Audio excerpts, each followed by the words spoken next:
Yeah. Yeah. Hello, and welcome to Jason Cavness Experience. I'm your host, Jason Cavness. Our guest is Tait Covert. Tait, thanks for being here today.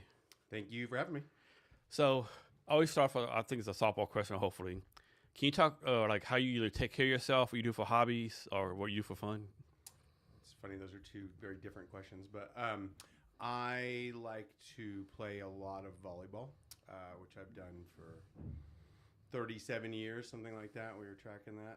I started playing in high school, and then ended up playing in Iceland for a while, which we could get into, which is fun. And then these days I only play beach volleyball, mostly because my knee finally kind of gave out on the indoor. I loved indoor volleyball, but beach is amazing. I just literally played with my son the other day in Hawaii, which was amazing. So the other thing we like to do a lot is travel. And we travel quite a bit. I tried to make sure I could set things up, at least work-wise, so I could work from anywhere. So I can kind of put in some time every day and be anywhere in the world. I spent a few weeks in Europe, like this fall. We always go to Iceland because my wife's from there. We love Hawaii. We love Mexico, but anywhere's cool. My dad moved to Tucson, Arizona, like 4 years ago, and we love going down there. We're going down there in February. And my son plays travel baseball, which is super cool. That means I get to go travel with him. So I often will go wherever he is, which is usually somewhere warm in the wintertime. Like we were just in Vegas, and before that in Palm Springs. We're going to Phoenix next weekend. And when I'm there, I get to usually play volleyball too, which is fun. Although I've talked to so many people about this. I know so many different groups of volleyball players in so many different locations, and no one knows anyone that plays in Las Vegas. So if anyone's listening and knows somebody who plays volleyball, beach volleyball in Las Vegas, I'd love a hookup. But otherwise, we just play wherever we go. So Iceland, I could be wrong, but way back there, I think they called like Greenland's actually full of ice, and Yes. and then they do like some kind of trick to make people go somewhere else back in the I don't olden think that days. really was the intention of it. When they say the word, it's like Eastland. Like it sounds more like Iceland. So I'm guessing when people came there the first time, they heard it sounded like Eastland, Okay. and they called it Iceland. Okay. Although, yeah, no, Greenland is Greenland's a long conversation right now, right? Yeah, But Greenland is much colder than Iceland. Iceland, actually, the Gulf Stream comes up and warms Iceland. So for everything else of the same latitude, it's much warmer. I mean, it doesn't mean it's warm, but it's not warmer. Sometimes it's similar to here, especially in the winter time. Sometimes it'll get a lot colder. I think the other day it was like -6 Celsius, which is, I mean, it's not Celsius wise, that's not terrible, but it's cold. And then they get more snow and a lot of wind because they are. And Iceland's a pretty small country, right? Oh, yeah. 350,000 people. I didn't realize it was that small. Yeah, I know. No one does. And 200 plus of them are in one city in Reykjavik. Okay. So. And I guess you see the northern lights, all that kind of stuff, like really pretty nature-wise. Oh, yeah, you can definitely see that. I don't go there in the winter very often. Okay. I mean, I lived there for 2 years, 1998 and 99 mostly, before we moved back. And I remember seeing the northern lights, and probably often, I guess you maybe get used to it. But besides that, we're usually there in the summertime. And the summertime is amazing, right? Because I can imagine. It's almost 24 hours of light. It just gets a little dusky really late at night. The kids are out playing until But the bad thing, I midnight. guess, is opposite during the wintertime, right? 24 hours of Exactly. darkness. Well, people ask me like why I wanted to move away from Iceland. It's January, February, March. Yeah. Because it's very dark, very wet, and very cold. Christmas is amazing. Like we went for Christmas with our kids a couple years ago, and I think we're going next Christmas. They do Christmas like nobody does Christmas. It's like going to the North Pole for Christmas, and it's super fun, and everyone decorates. There's lights everywhere. And their New Year's celebration, you can't imagine it until you're in it, because the entire city, and you can kind of see the whole city laid out, because it's pretty flat in the city. I mean, it's little hills, nothing big. There's fireworks going from east to west, north to south, for like 4 hours. It doesn't stop. It's really hard to imagine until you're in it. It's crazy. And people in their own little neighborhoods are taking like mortars and firing shells into the air. And the fire brigade sells the fireworks. What? It's their biggest money-making thing. All the houses are made of concrete. Okay. Right? So the fire danger is really low there. I mean, not that it can't happen, but it's very low. And I think, people have been doing it so long, they grow up with that tradition. They know how to do it safely, right? They are good at that. So. And there's a direct flight from Seattle to Iceland? Amen. How long is that, like 10 days or something? 7 hours. 7 hours? That's it? Great. It's just a little longer than going to Hawaii. Only 7 hours? Yeah. Man. And there's, So when I first went there, which was in 1998, to follow my now wife home, there were only flights from like New York direct, Minneapolis, Boston. So we had to kind of hop over, and then I remember they opened one from San Francisco direct, so we'd fly down to San Francisco and go over, and they finally did Seattle, and it was amazing, like life-changing. Because 7 hours is easy. Yeah. The time change is more of an issue than the flight itself. And they have different flights, different times. So do you find yourself getting jet lag going there, or you get it coming back? Oh, going for sure. Going? Okay. Yeah, I've found that jet lag is always worse going east. Yeah, always. Yeah, cause I've been to Vietnam 3 times. Every time I go there, I just got the plane. I get going. Coming back. You're going west. Coming back, it's always like, man. Going east is brutal. Yeah. Every time. And, you also arrive there. The typical flight lands you in Keflavik Airport at like 6 o'clock in the morning. Mm-hmm. And so you're just like kind of disoriented and it's early. And, things are open pretty early, like bakeries and stuff. We usually just get there, try to get a rental car, go to a bakery, and then try to take like a nap. Mm-hmm. We kind of, I did some research years ago and figured out that the 90-minute nap is the most effective for that. And it's so true. If you can find a place and like set an alarm for like 90 minutes and fall asleep and get up, you can get through the rest of the day. I try to go do something super active, usually play volleyball. And then the place we play volleyball outside in Reykjavik is one of the coolest places to play ever because it's in this, so Iceland in general, and I think most of the Scandinavian countries are so good at these big public swimming pools. And you go to this giant pool. It's outdoor pool in Iceland in the winter even. Everything's heated. There's like a giant Olympic-sized outdoor pool. There's all these kids' pools. And then they have different temperature hot tubs. So in Celsius, they'll have like a 44, 42, 40, 38, then a cold bath, and then like a saltwater pool. And it's just like, so you go play volleyball, you rinse off and you bathe in all these different temperature tubs and then hop in the water. It's just a great way to kill jet lag. What is Icelandic food like? It's like mainly like fish-based. What is Icelandic food? Okay. They have quite a bit of good food now. I mean, Reykjavik itself has a lot of nice restaurants, but yeah, historically it was fish, potatoes, pretty simple stuff. And then they have some, older delicacies like rotten sharks and, stuff that you hear about that they do, eat, usually not like for a food source, but they eat little bits of it. It's like traditional stuff. But yeah, it's pretty normal food. Obviously, fish is their biggest thing. And before, they turned their biggest before tourism became the biggest, driver of the economy there, fish was still the big one. So what's a country you haven't gone to yet that's like on your bucket list for travel? Ooh, bucket list. There's so many. I think we really want to go to South America because we haven't. Venezuela? What's that? Venezuela? Not high on the list, although it might be easier soon. We'll see. No, I would like to go to Chile a lot, Santiago. Yeah. You ever watch that show, Somebody Feed Phil? I think so, yeah. I love that show. It's funny. We started watching that in the pandemic because, there was not much else to watch about traveling, and it came out then. And so we would watch Phil go to these exotic places and just eat amazing food. It made me think of, so Santiago, Chile, and then the Basque country in Spain. I've been to Spain, but I haven't been to the Basque country. The food there sounds epic. So those are two that are high on my list. Again, I've been to Spain, but not the Basque region. If I'm down in South America outside of Chile, I would definitely want to go to Uruguay, and then Brazil, just because I think you have to go to Brazil if you go. Do you follow like any like college volleyball teams? No, I don't. I don't know. Isn't Nebraska like a top ranked female school? I think they are all the time. Yeah, but I don't know. Right I know they got upset by Texas A&M this year. Texas A&M, yeah. No, I don't. Yeah, no. There's no such thing as a pro volleyball, I don't think, is it?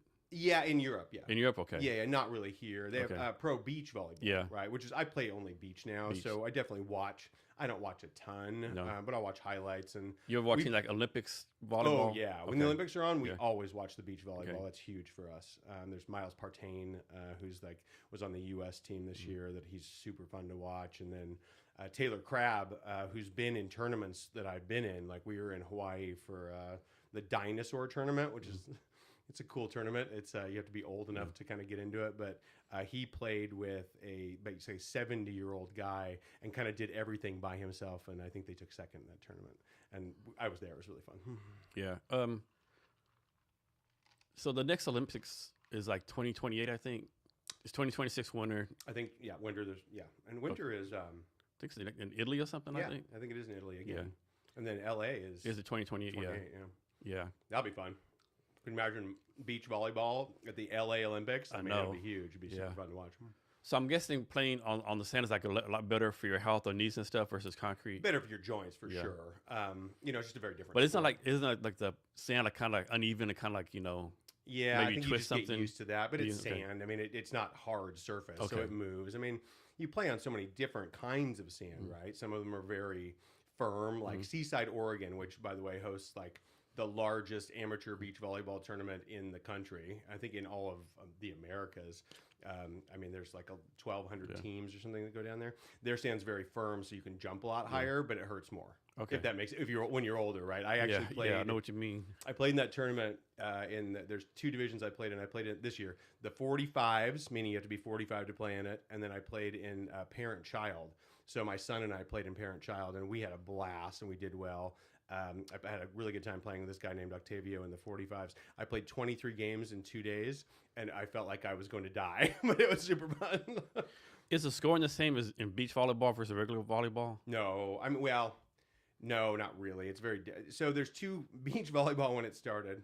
We shouldn't get too locked into beach volleyball because I can talk about it for way too long. But when it started, was actually the court was larger. You could only score when you served, and then the games went to 15 points.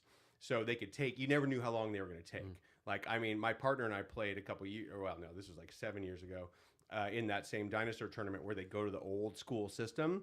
Our first match was an hour and a half for one game that we won 15-13. It was super fun. But now they shrunk the court down. They made it so you score on every side out. And so the games can be more about 20 minutes each. Okay. And they did that partially, of course, for TV. Oh, yeah. Right, so that it's very predictable how long the matches are going to go. And indoor is very similar. Like I think they played a 25. I don't watch it enough anymore.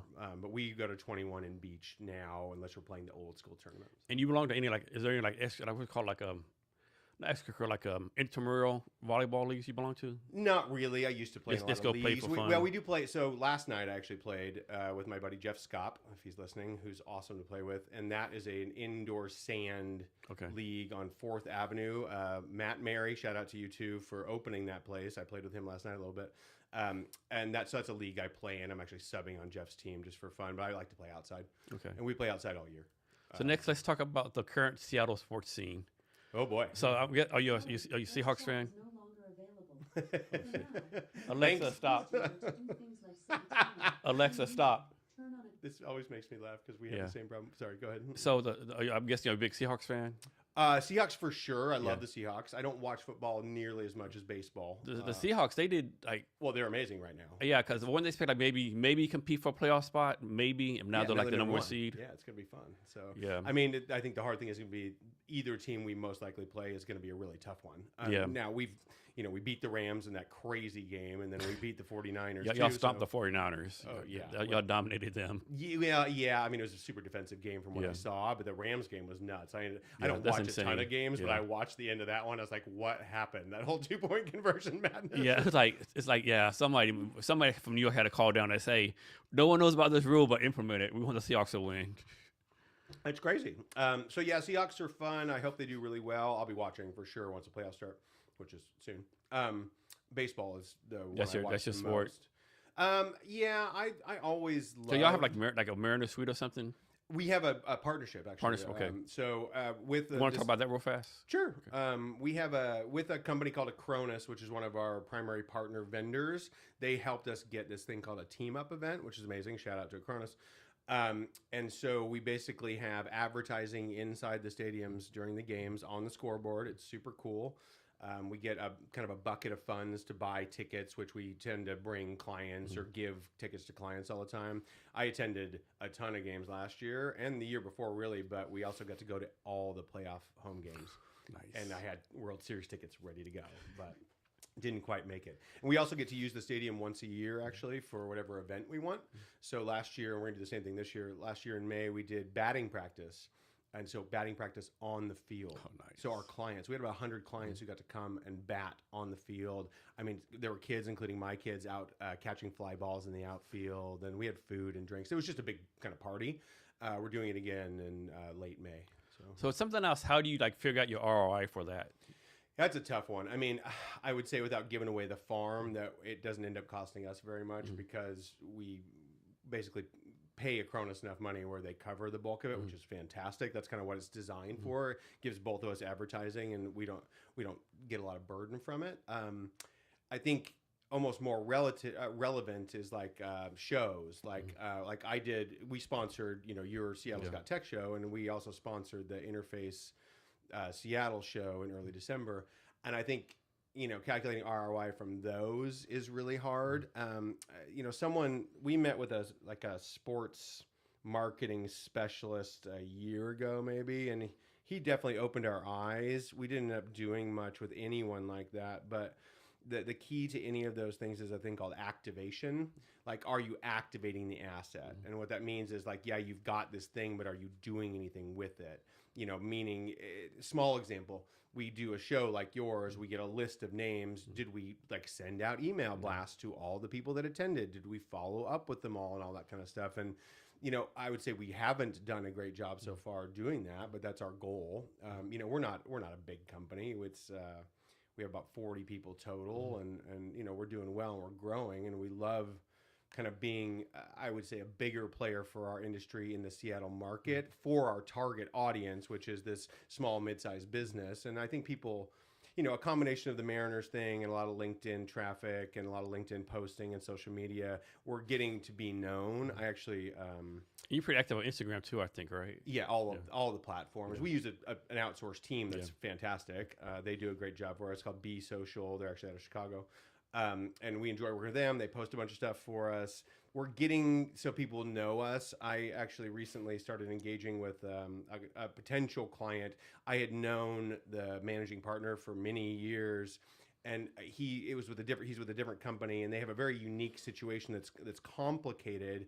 And he called me one day. He's like, well, I knew I had to call you because I couldn't get away from you. I see you on LinkedIn. I see you at the Mariners stuff. I'm like, great. Well, then it's working. Yeah. We did just buy, over the holidays, 3 cars that we're going to actually wrap with Sentry branding and have them on the streets, running around between clients. We do a lot of on-site visits to our clients. I think a lot of people in our industry, at least in the city, don't do that as much. I mean, not all of them, but I mean, as a rule, aren't rolling trucks to go out that much. I think it's easier not to, but we like the FaceTime with our clients a lot. And now y'all do a lot of things. Y'all do a lot of skits too. Like a lot of companies that say, we do blah blah blah. You all actually do like skits and stuff. Yeah, I think that makes it fun. Our office, we have kind of a really fun young in-office staff in Seattle, and they think of some kind of crazy stuff to do. And our social media people are pretty creative too. Mostly what I do on there, as you'll see, is talk about specific vendors, specific solutions, and I'm super passionate about IT. I'm super passionate about finding vendors, solutions, partners that I like working with that solve problems for our clients. So I do spend a lot of my time finding those things and then nurturing that relationship and then pimping them out on platforms because they're really good. Yeah. Like, I don't find stuff unless it's really good. I'm not going to say how much I like something that I don't really like. I'm very genuine. I hate to say it, but in my head, very genuine about I want this product because it works. It solves a problem. This is why you should have it. Right? So when did this passion for IT start? Like early in life, college? No, early on. I mean, I remember I was playing with, Ataris and Amigas and everything. I mean, I did have an Atari actual, keyboard type computer with cartridges in it, and I had a Commodore 64, and I had an Amiga 2000 HD. HD meant it had a hard drive, which is a nice designation. And then I got into Macs for a while, early on when the Mac 2 was popular, and then I went PC from that point on. And I just always, computers work for me, if that makes sense. It makes sense. Everything about it just jives with my brain, so it was never complicated to figure that stuff out. I am not a developer by any means. I don't code software, and I don't want to. It wasn't. I tried. I'm it's just not my thing. I like to fix things. I like to streamline things. I do like IT strategy a lot now, but it started really early on with me. Really early. And when did you figure out? You know what? I have a passion for this. I'm actually kind of good at this, and I actually be able to make some good money doing this. So it was a little bit out of necessity, but it's a good story. So I worked, let's see, after high school, I didn't end up going to college. I tried for a little while. I went to some classes that were around computer, networking, that kind of thing. And I felt like I knew so much more than the people who were teaching knew. And so it was really hard for me to be there. And I was already kind of making money doing IT, but I decided to go do retail for a while. One of the first jobs I ever had was at a t-shirt store inside of Westlake Center. The manager of that store, I was very lucky, was a gentleman named Skip Cassidy, who still to this day is my mentor.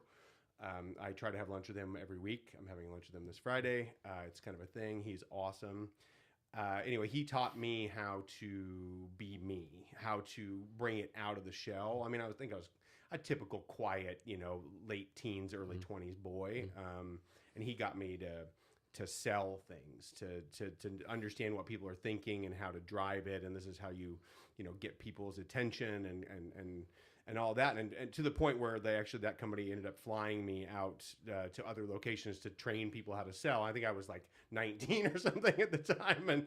And then my mom ended up opening a sporting goods store. And I think it was a little accidental, but I ended up helping her open it because, computers were involved. They had like an inventory system, and this is DOS based right back then. And I helped them figure that all out. And I ended up working there for, I don't even remember how long it was. It was a year or two. And it was fun. And I was in my 20s, having fun going to bars and all that kind of stuff. And I met my wife. I met my wife in Pike Place Market. Pike Place Market has a lot of significance for me in many ways. I kind of grew up there, meaning when we were like 13 or 14, our parents would let us go by ourselves on the ferry from Bainbridge Island to go to Pike Place Market. So I just kind of always had the market in my heart. I remember going to Me Some Pastry and Cinnamon Works for cookies, when I was... Yeah, Me Some Pastry, that food is so good. Oh, and to this day, my kids love Humbao. And we have other families' kids who now love Humbao. And we always go there. We still go there.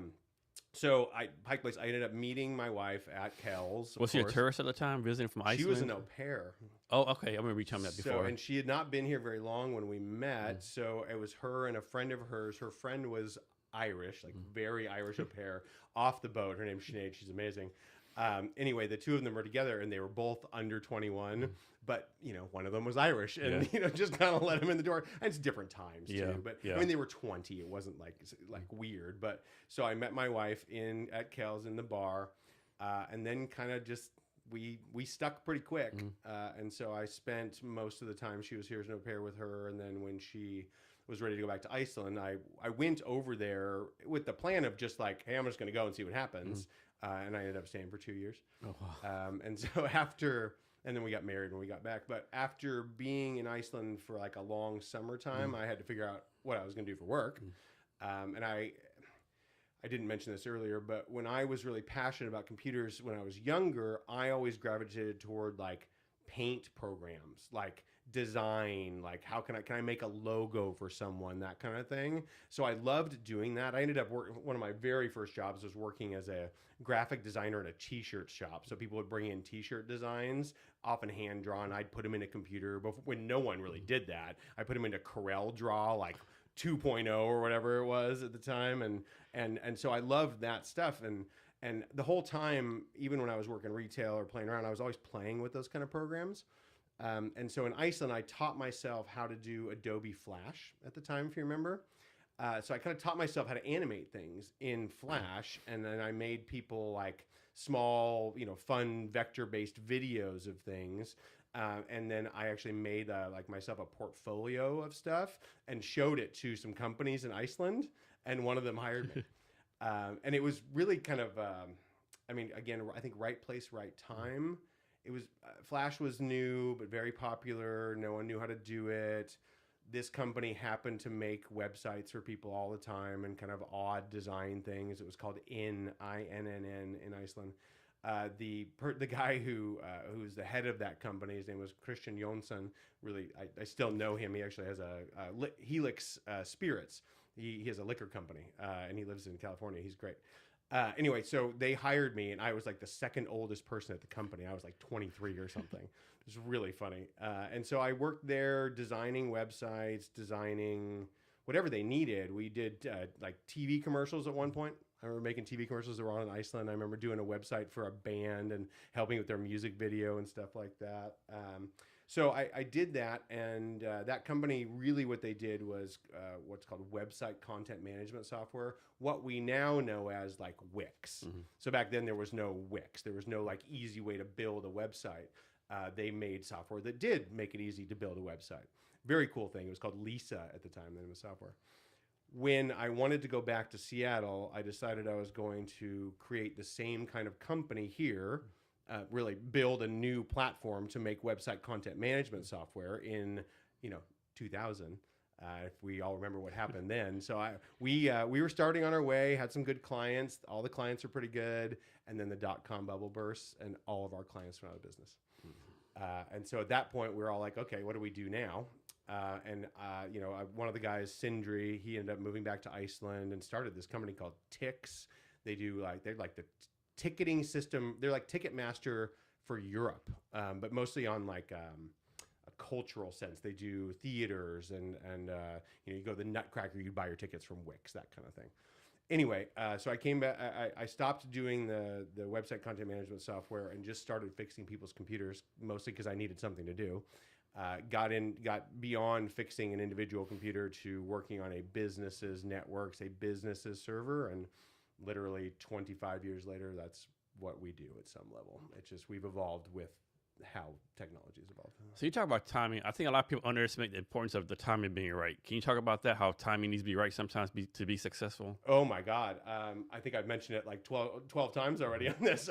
Timing is everything, and you can have all the skill in the world, but you may not be in the right place at the right time. I think, people learned that a lot in that dot-com bubble burst, right? There were some really cool ideas and some really, interesting companies. And obviously some big stuff came out of that, but so many places went under. But I would say they still learned a lot. They were experimenting, and most of those people went on to do, bigger and better things afterwards. But for me, especially, like I've had good timing, been at the right place at the right time, and then bad timing in that I started a, website content management platform right when the dot-com bubble went, burst and went down. So I think you can have all the talent in the world and not be in the right place at the right time, or you can have very little talent and be in the right place at the right time and be successful.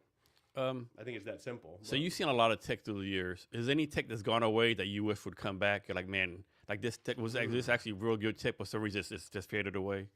God, I can't think of too many specific examples. I mean, I mentioned earlier the Amiga platform. So Amiga was this computing platform, whether you remember it or not, because it was kind of like a flash in the pan.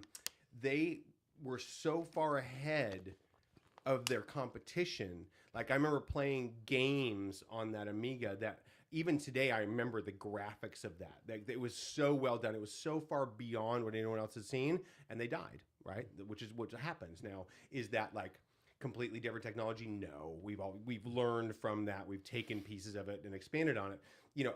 Adobe Flash is a very interesting one. I think in some ways there's a place for something like Adobe Flash again on websites. Like I wish there was a modern version.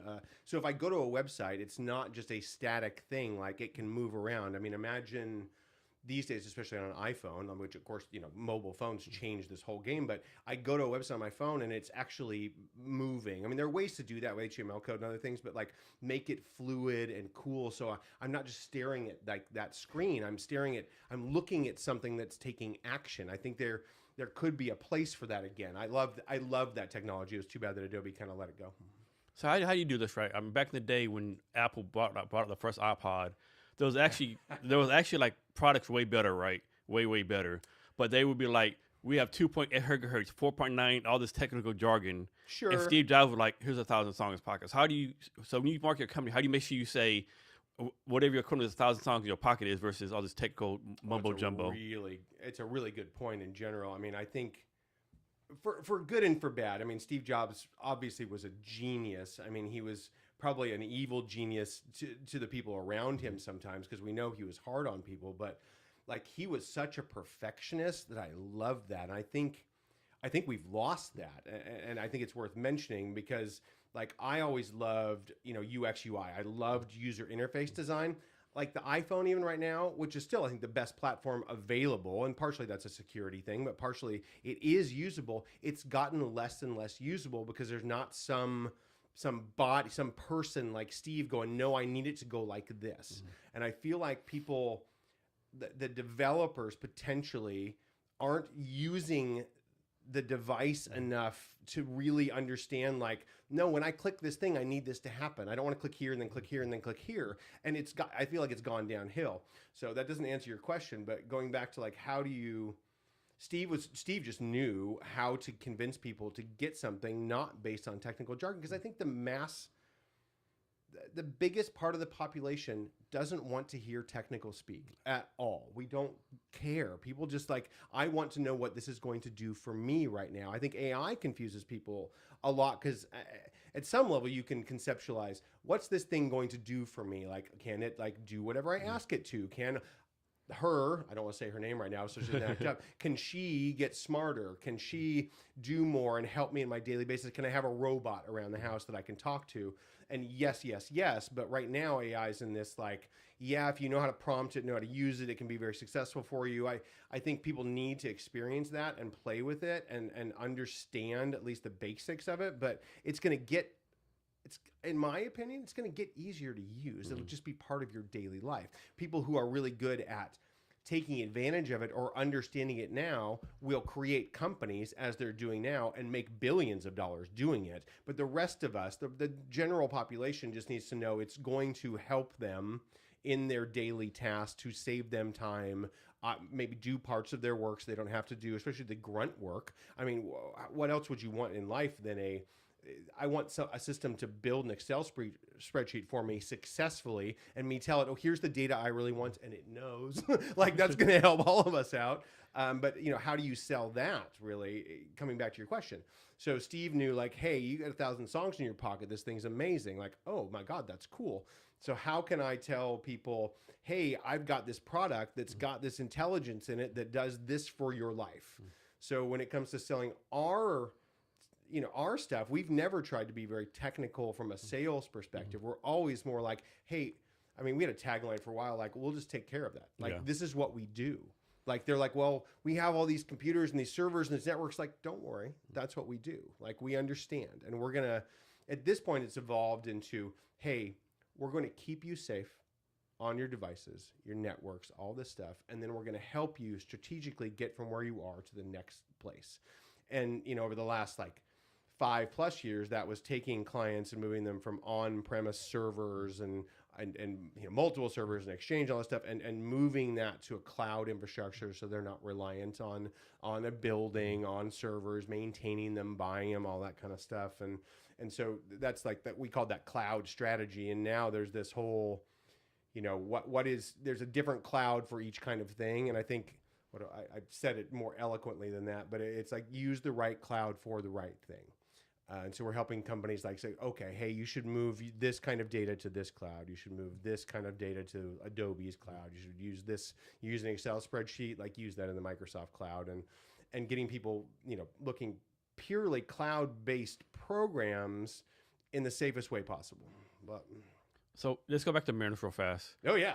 So as a fan, are you pretty generally happy with what they've done so far? I think they like re-sign most of the big players they needed to re-sign.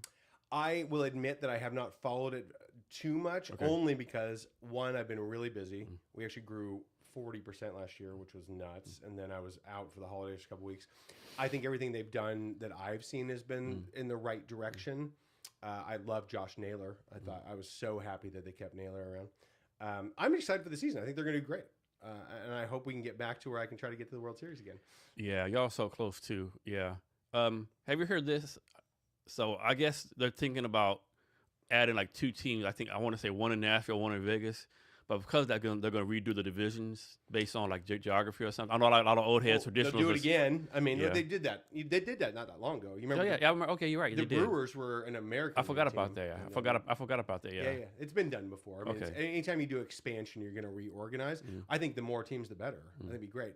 Although, there's so much debate, and I don't have a strong opinion about any of it, but I do think having some kind of salary cap in the MLB is a good idea. Yeah. Just to make the teams more competitive, so you're not watching the Yankees versus the Dodgers. Yeah, I all mean, the the time. Dodgers, the guy's willing to spend $500 trillion.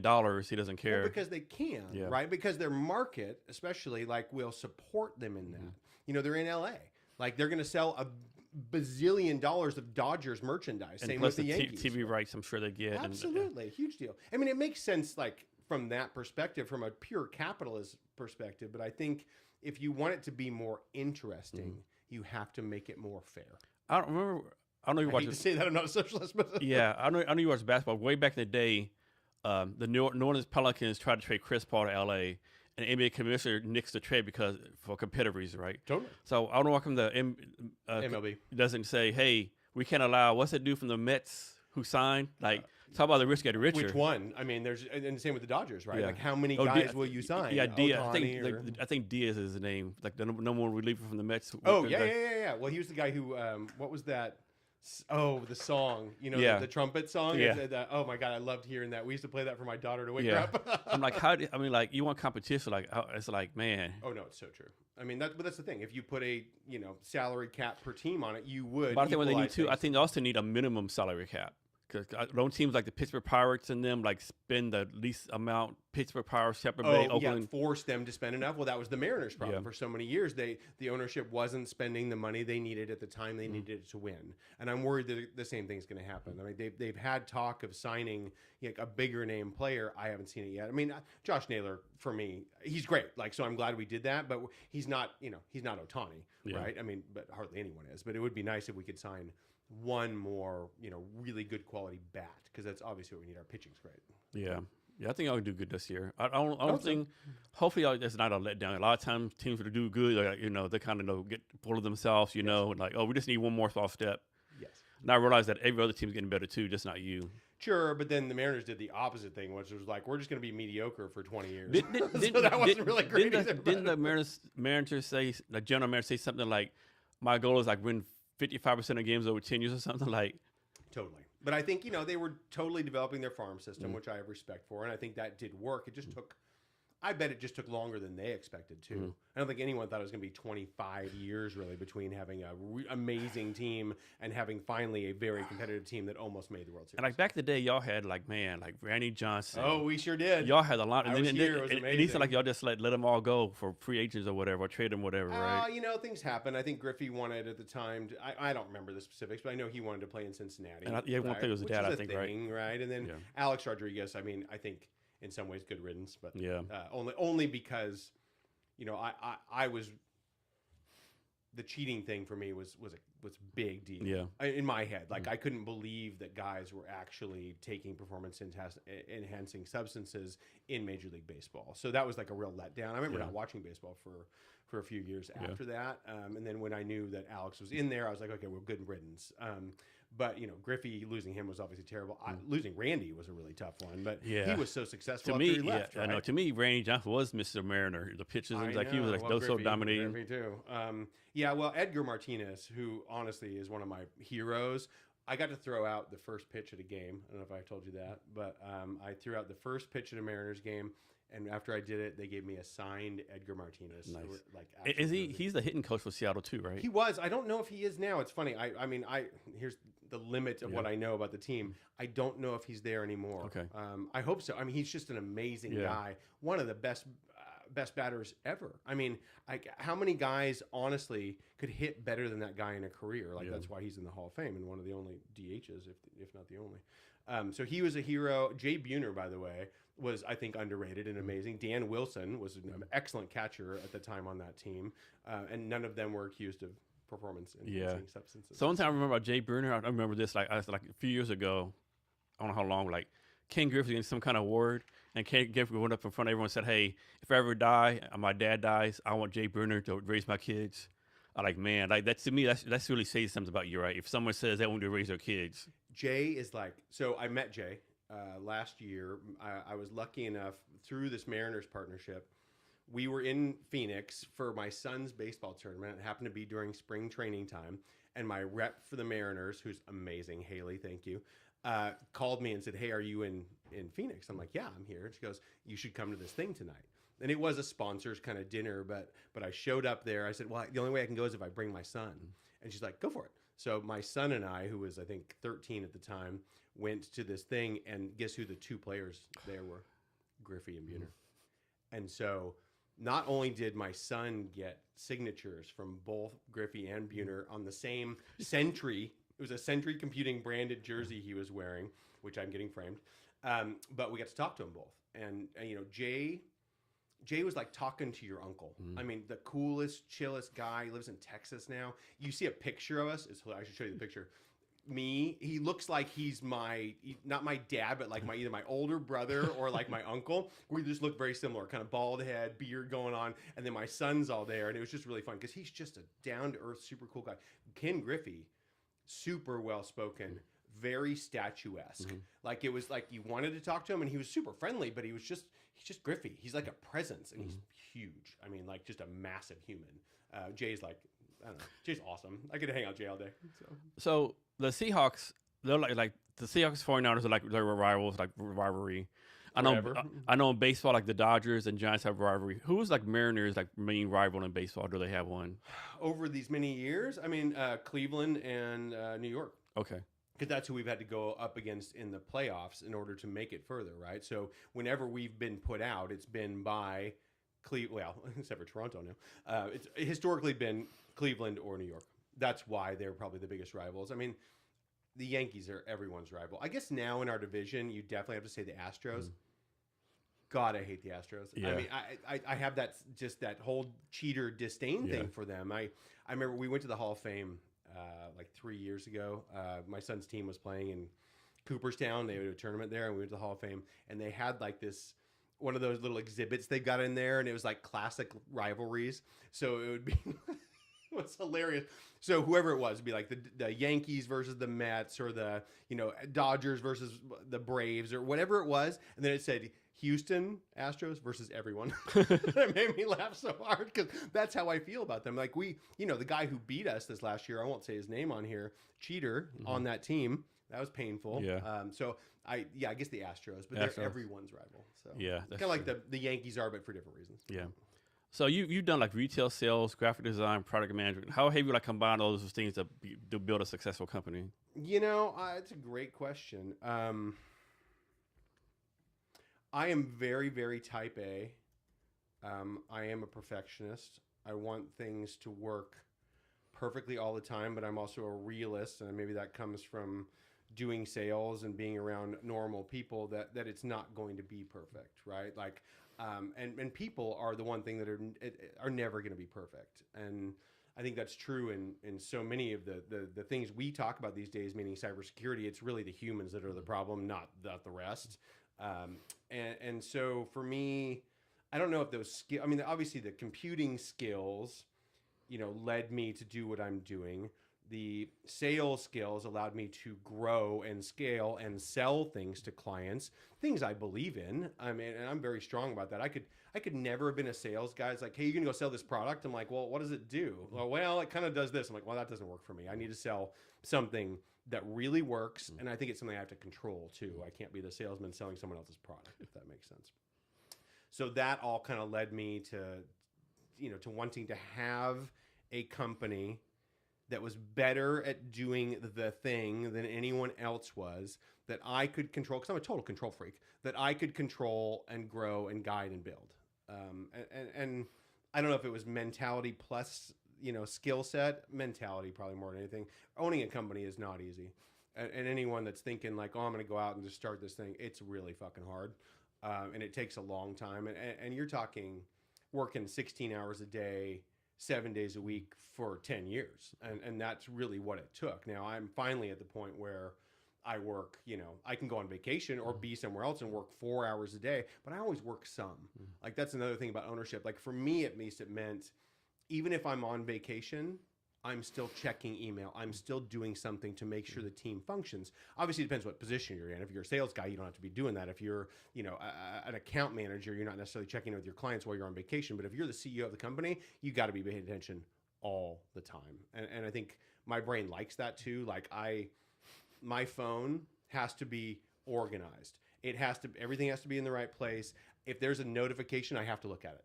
Like I want my emails to always read 0, my text messages to always read 0. Like Same here. Yeah. I'm that guy. Like whenever Can't stand you it. see somebody with an email box like 10,000 emails, that drives me batshit crazy. I lose my mind. First time, like you must be unorganized. I can't trust you with anything, right?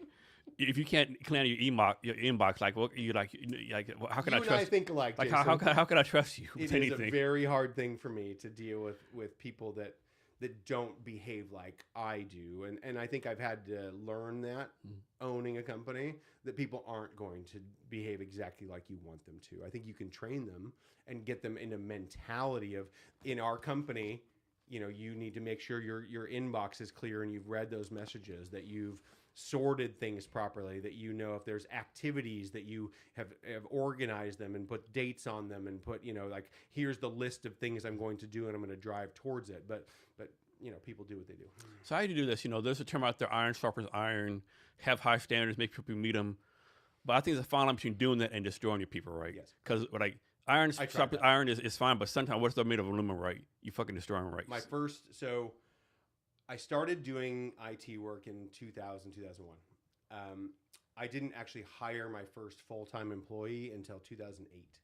So in that interim time, it was mostly just me, and I'd have some contractors, this guy named Dan Isaacson, that he was awesome at the time. It worked out really well. And Josh Zelenka, who hopefully is listening too.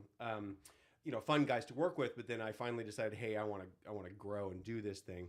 And we grew really fast. We went from 1 employee to 20 in like 3 years. It was super rapid growth, and sales was involved in that. But I was the iron fist guy. I mean, I was just really hardcore, didn't sleep, worked all the time, you know, and drove people probably too hard.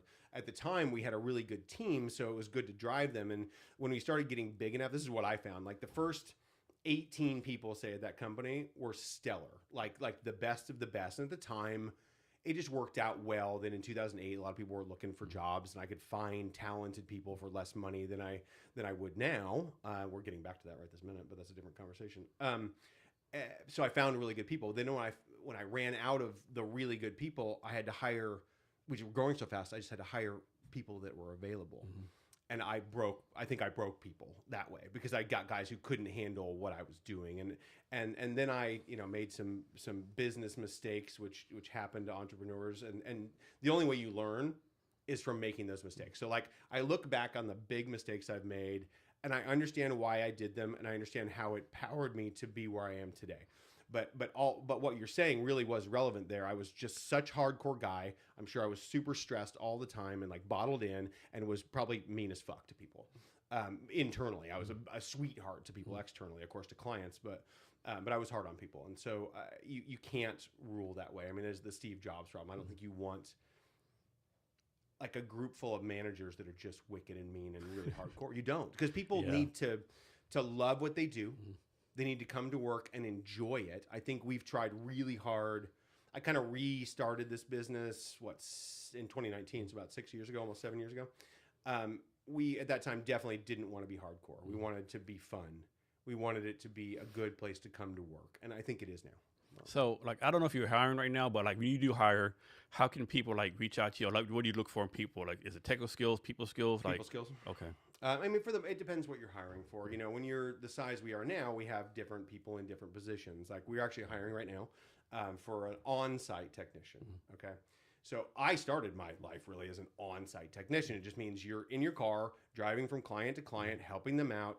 And in that position, you need to be the friendliest, happiest person on the planet, super patient. The way we're structured now, I think most companies like ours, you don't have to be super technical. You need technical aptitude. Mm-hmm. You need technical experience at some level, even if that's schooling.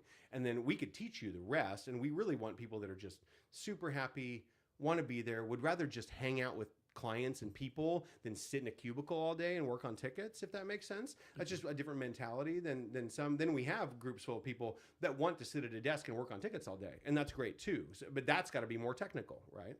So what problem do you actually solve? Ooh, always a good question.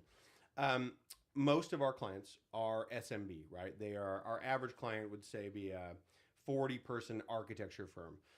Those clients have no need, and this really kind of got ironed out in that late 2000s, that 2008, 2009, when most of these firms had one person on staff that was their tech person, right? They had an IT person in house. That became too expensive, especially at that time. So we came in and for a much lower price could provide the function that that person did internally, and we were more people and we were probably better at it. So the problem we would solve is actually saving people money in that scenario by replacing internal technical people that probably were bored in their jobs, to be honest, because they were only doing this one thing for a small business. So we solved that problem. Then we also, ooh, that microphone just went, it just moved on me. Oh. It's fallen off. I got it. Okay. So we solved that problem early on. These days we're solving problems like, not only fixing people's computers, keeping them running, but keeping them safe, right? Keeping the computer and the employees safe. Then we're solving the whole, we have all your infrastructure backed up in multiple places. So if you have an outage, we can recover from that quickly. And then we're bleeding into things called like business process automation, which is like how can we make a client's environment work better for them. And that might be like, hey, every time we hire a new person, we have to create that person in all these different systems, whether it's like Bamboo HR or some HR system, right? And create them in their internal stuff and in their accounting package. We could automate that process. So we could like use APIs to say, hey, every time we get a new person, we're going to push that data at all these places. So same could be true of every time they get a new client, they need to add that client to this system and this system and this system and create a structure in their SharePoint or in their Ignite that says, here's what that looks like. We could automate that. So how does your customer service work? Are you like providing customer service 24/7 a day, like certain hours? We are fully 24/7 as of, I got it. I'm really good at fixing stuff, Jason. As of recently. So we are running 24/7 now. It's taken a long time. Most of our clients are in the U.S. Most of them are in Seattle. So we really have to be just very focused from, 7 a.m. to 7 p.m. But we do it outside of it. Like, how do you prioritize what to take care of? Like, suppose I'll make this like, you have 20 like tickets come in. Like, how do you prioritize important one, non-important, or that kind of stuff? It's always a good question. Luckily, I don't do that anymore, but I have a great team that does it. We have a team of dispatchers that look through all the inbound tickets, and definitely, so when people open a ticket, they're going to write something about that ticket, right? Whether it's a description that says, hey, my thing broke, or something more. We try to encourage people to give us a little more information, like, and in the subject line be like, say it's urgent if it's urgent. So it's never going to be perfect, but it really is more human. Now, we can use AI as we do to read through those tickets and help us prioritize what's more important than another thing. And it's usually by language. We even have our internal AIs doing things like reading the customer's responses to tickets and giving us what we'd call a sentiment analysis. So it'll tell us, hey, this customer is frustrated about this thing, and it'll alert account management to that. So, and how do you find your customers? Just like the marketing and stuff, and like? Well, historically, it was word of mouth. And it was, until even a couple years ago, it was almost all someone I knew that led us to someone else that needed our help. We as a company, and I say me in this case because it was me that started, we still have some of the same customers that I picked up in like 2003, 2004, 2005. We've kept them for 20 plus years. But finding them now is harder, right? Like I've kind of at some level exhausted. I meet a lot of people, so whenever I meet people, I tend to gravitate towards talking about IT at some position, unless I'm talking about volleyball. It's a very different conversation. And so we'll get some more naturally, but it's hard. It's very hard, I've learned. I kind of had to start teaching myself about marketing a couple years ago. Like, what can we do?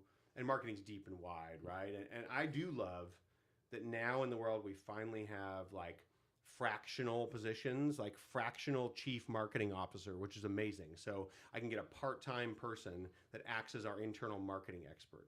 I can get a fractional CRO. I can get a fractional CFO to just do, our CFO for a day once a week. But marketing has got to be the next frontier. It's for us at least, and we're doing that by, being present on LinkedIn, doing the Mariners, sponsorship, and then hosting events, which is relatively new. Like your event was the first one we'd actually sponsored. Yeah, thanks again for doing that. I really appreciate it. It's super fun. Yeah. It's just great to meet new people. Yeah. I love meeting people. It's like my favorite thing. So how did you figure out your pricing through the years? Oh, competition. that wasn't terribly complicated. So the whole managed IT industry went through a shift in like that late 2000s, mostly from, hey, we're going to price things like per device. So if you have 20 laptops and 5 servers and 4 printers, we're going to charge you X dollars per device for that thing. I always had the standpoint that machines don't open tickets, humans open tickets. And so I base our pricing off of staff count. So if you had 20 employees, it was X dollars per staff member per month. And that kind of held up, and I was able to, cheat, meaning look at other people's quotes when we were in competitive situations and figure out what they were charging and try to be around that market. Seattle, is a very mature MSP market. It's a big market compared to like, you go to North Dakota, you might have one good MSP that controls the entire city that they're in. Whereas for us, there's multiple, of course. I mean, there's probably 1,000 even in Seattle. What was the question? Like how you do the pricing? How do you figure out your pricing? Okay, so I did answer that part, but the pricing part, I was looking at competition more than anything else. And I think also something called contract-free managed IT services. How does that work? Well, it's funny. I don't think it says that anymore. But, it doesn't? Okay. No, we used to do contract-free all the time, no contracts. We don't do that anymore. Okay. It's just so hard. So why do you move away from that? It just wasn't worth the hassle? Or Well, how honest do I be in this scenario? I think when you are an MSP in 2025 or 2026, you have to be cognizant that someone wants to buy you. Mm-hmm. And I think in some ways we're all working towards like, hey, if we get big enough or mature enough, or if someone offers us the right amount of money, we would sell it. And I think there's more than two, but there's 2 primary schools of thought that I look at around, pricing and selling a company. You could either sell to a big company that's going to change your name and turn you into Walmart, right? So you'll be a Walmart franchise.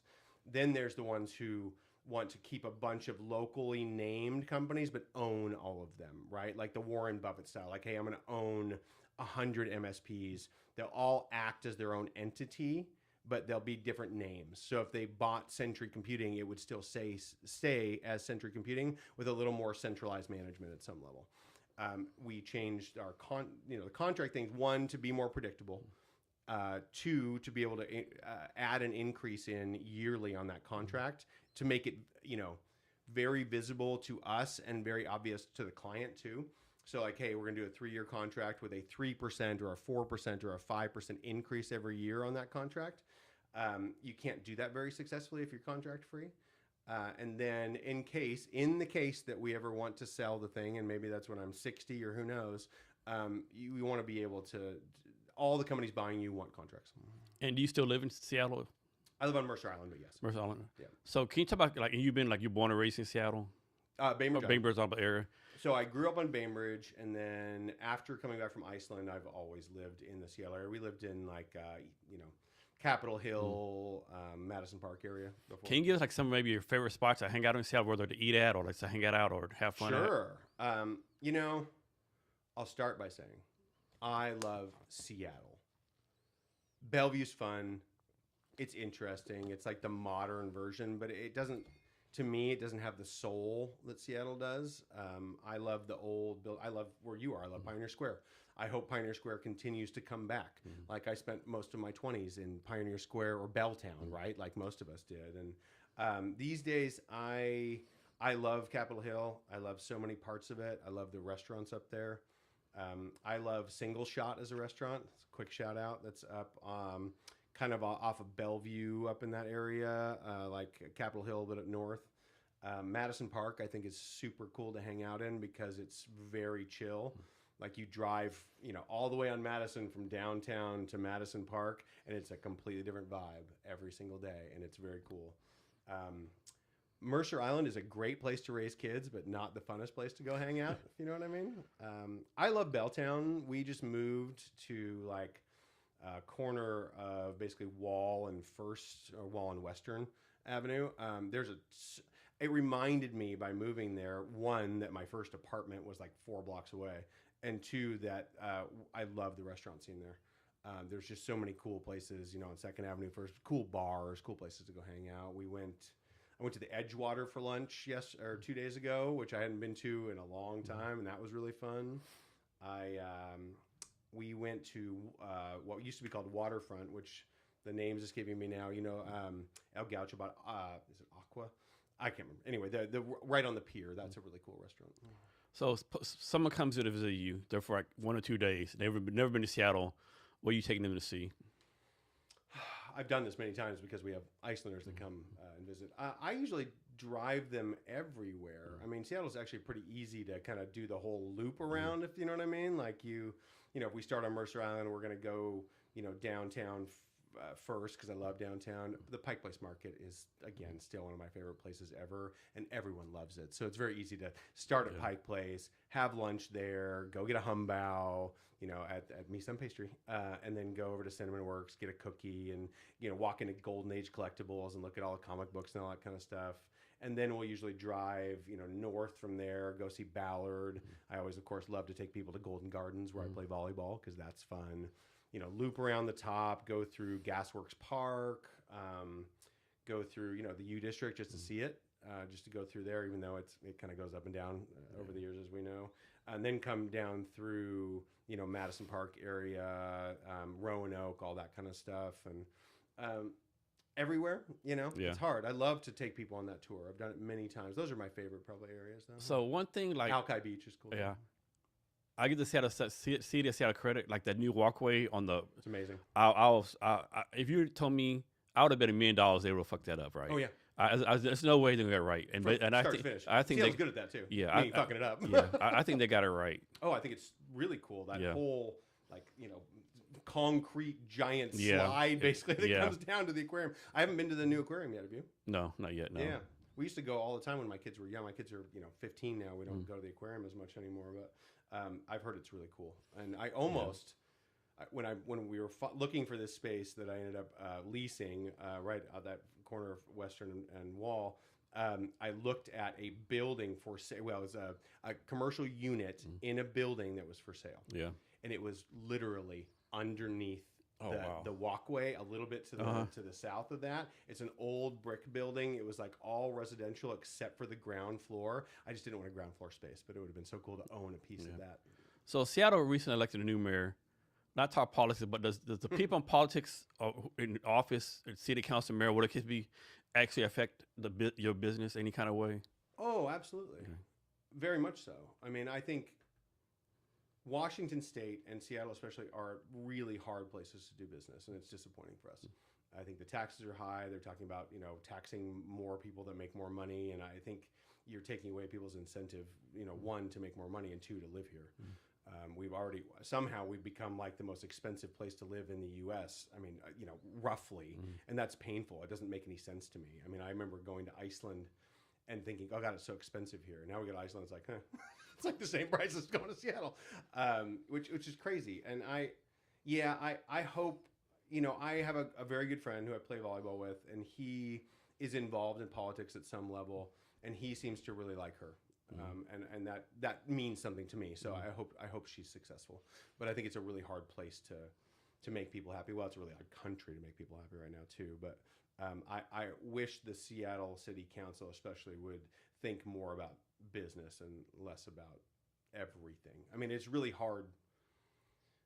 I mean, I am a capitalist. I am not a socialist. Doesn't mean I don't care about social issues. I care a lot about social issues. I care a lot about people, but I think there's a point where you have to make sure that people who are successful and can generate revenue for the state and the city are attended to as well, because you're relying on them to pay more taxes, to give more to people that need it, if that makes sense. One thing is, you hope about Mayor Katie Wilson, the fact she said at one time that if they start a program, it doesn't meet the requirements, they're going to shut it down.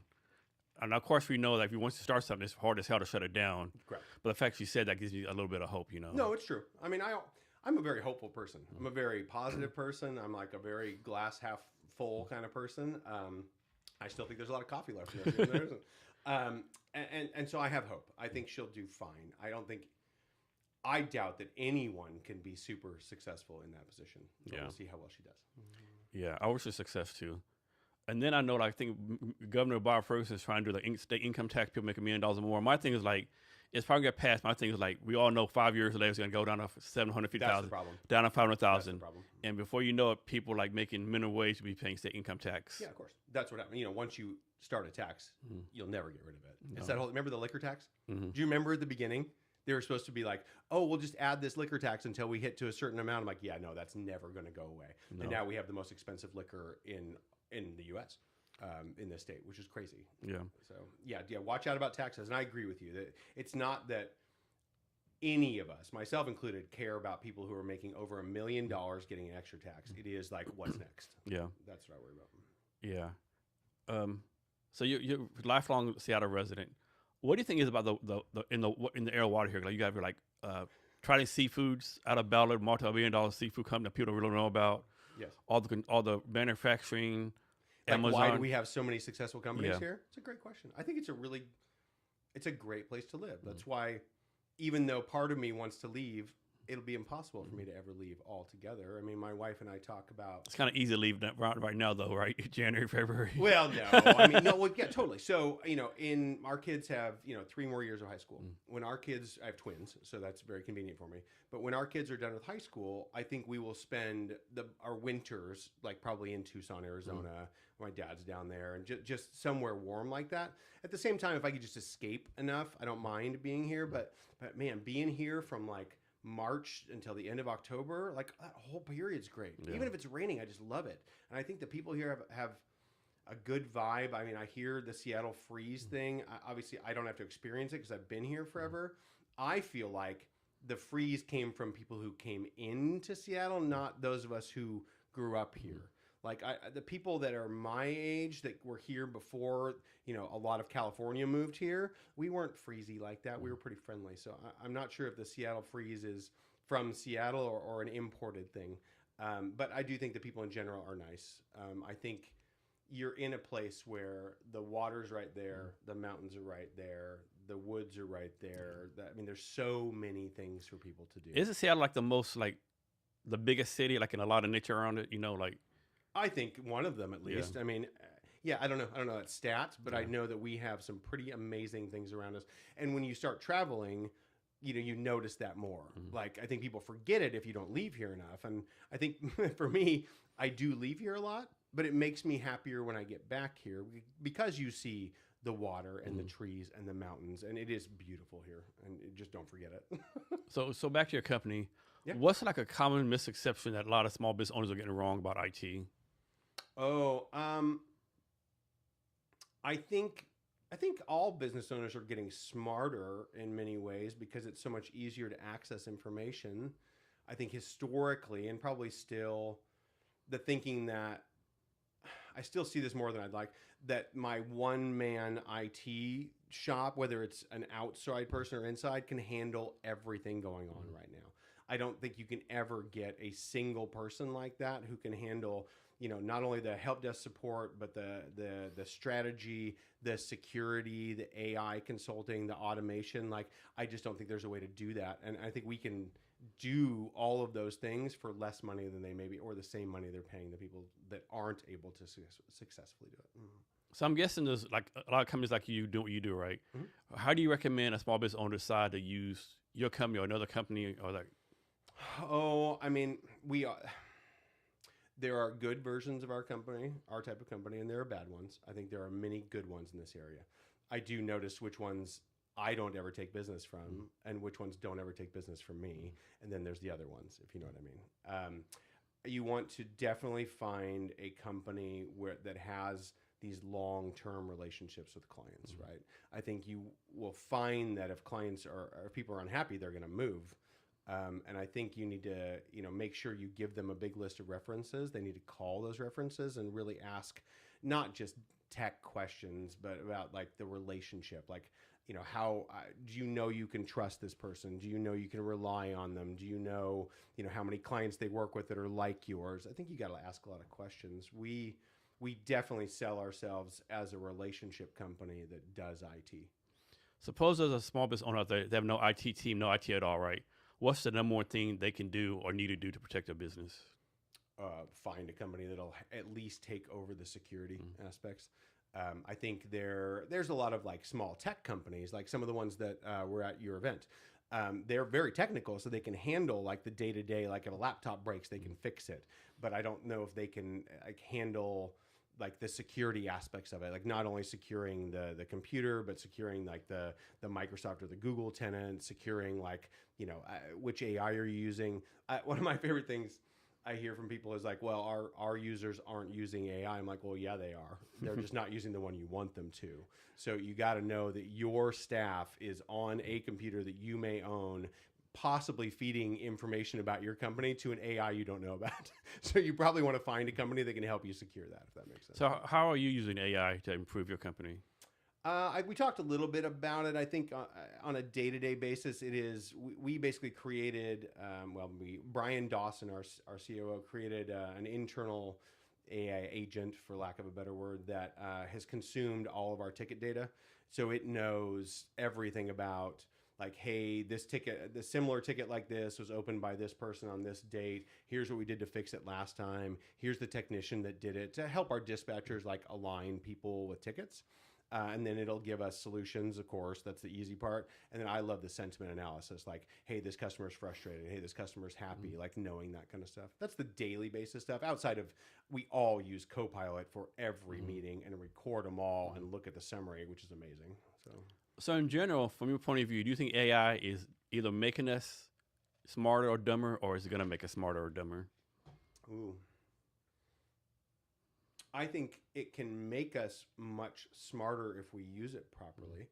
I think it'll take away some skill set from us, like any... It's like the calculator back in the day. Sure, like any technological invention. I mean, look at a car. Like, you know, when we started having cars, we forgot how to ride horses. Like, is that a bad thing? Probably not. But, you know, what are we going to forget how to do?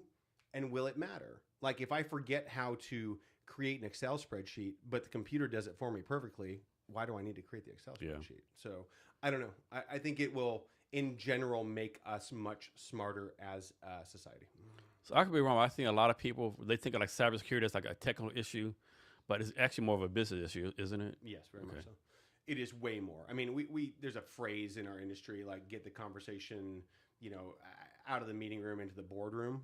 And I think you have to explain to business owners the actual impact of mostly a cyber incident, like what can really happen, what that cost can be, not just ransom, could be just loss of productivity, loss of data exposure. You know, you're gonna, if you are broken into and someone grabs all the data about your clients, you're gonna have a hard time keeping those clients, and you're gonna have a hard time getting new clients. So I think it's really important to get as much security and, you know, data loss prevention wrapped around that stuff as humanly possible, for your own good as a business owner, not just as a person.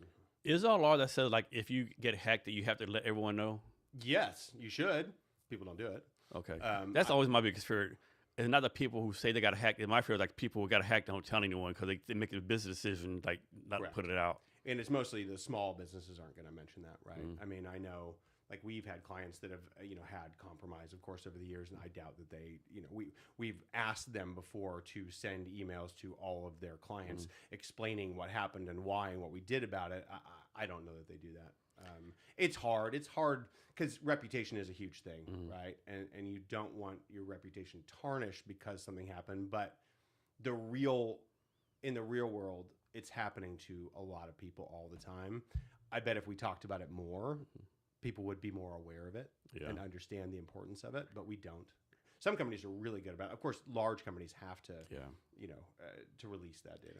Is there such a thing as an unhackable system or any system to be hacked? Of course not. Okay. Unless it's offline. Yeah. I mean, you know, that if you want to make something that you can't break into, you don't put it on the internet, right? You keep it offline, and then you just are down to physical security at that point. But otherwise, no. I always figure if anyone really, really wants to get into your stuff, they'll get into your stuff. Yeah. But, you know, these days, I was actually on a call yesterday. We're doing a webinar about commercial crime. And there was someone from the insurance industry on that. There was someone from, a bank on there. The most common loss right now is social engineering loss, right? And what that means is they've somehow gotten you to give them money of your own accord. Like you've changed banking information. You've done, people aren't, there's not as much incentive for people to break into systems when it's easier to convince people to let them in or convince people to give them the money.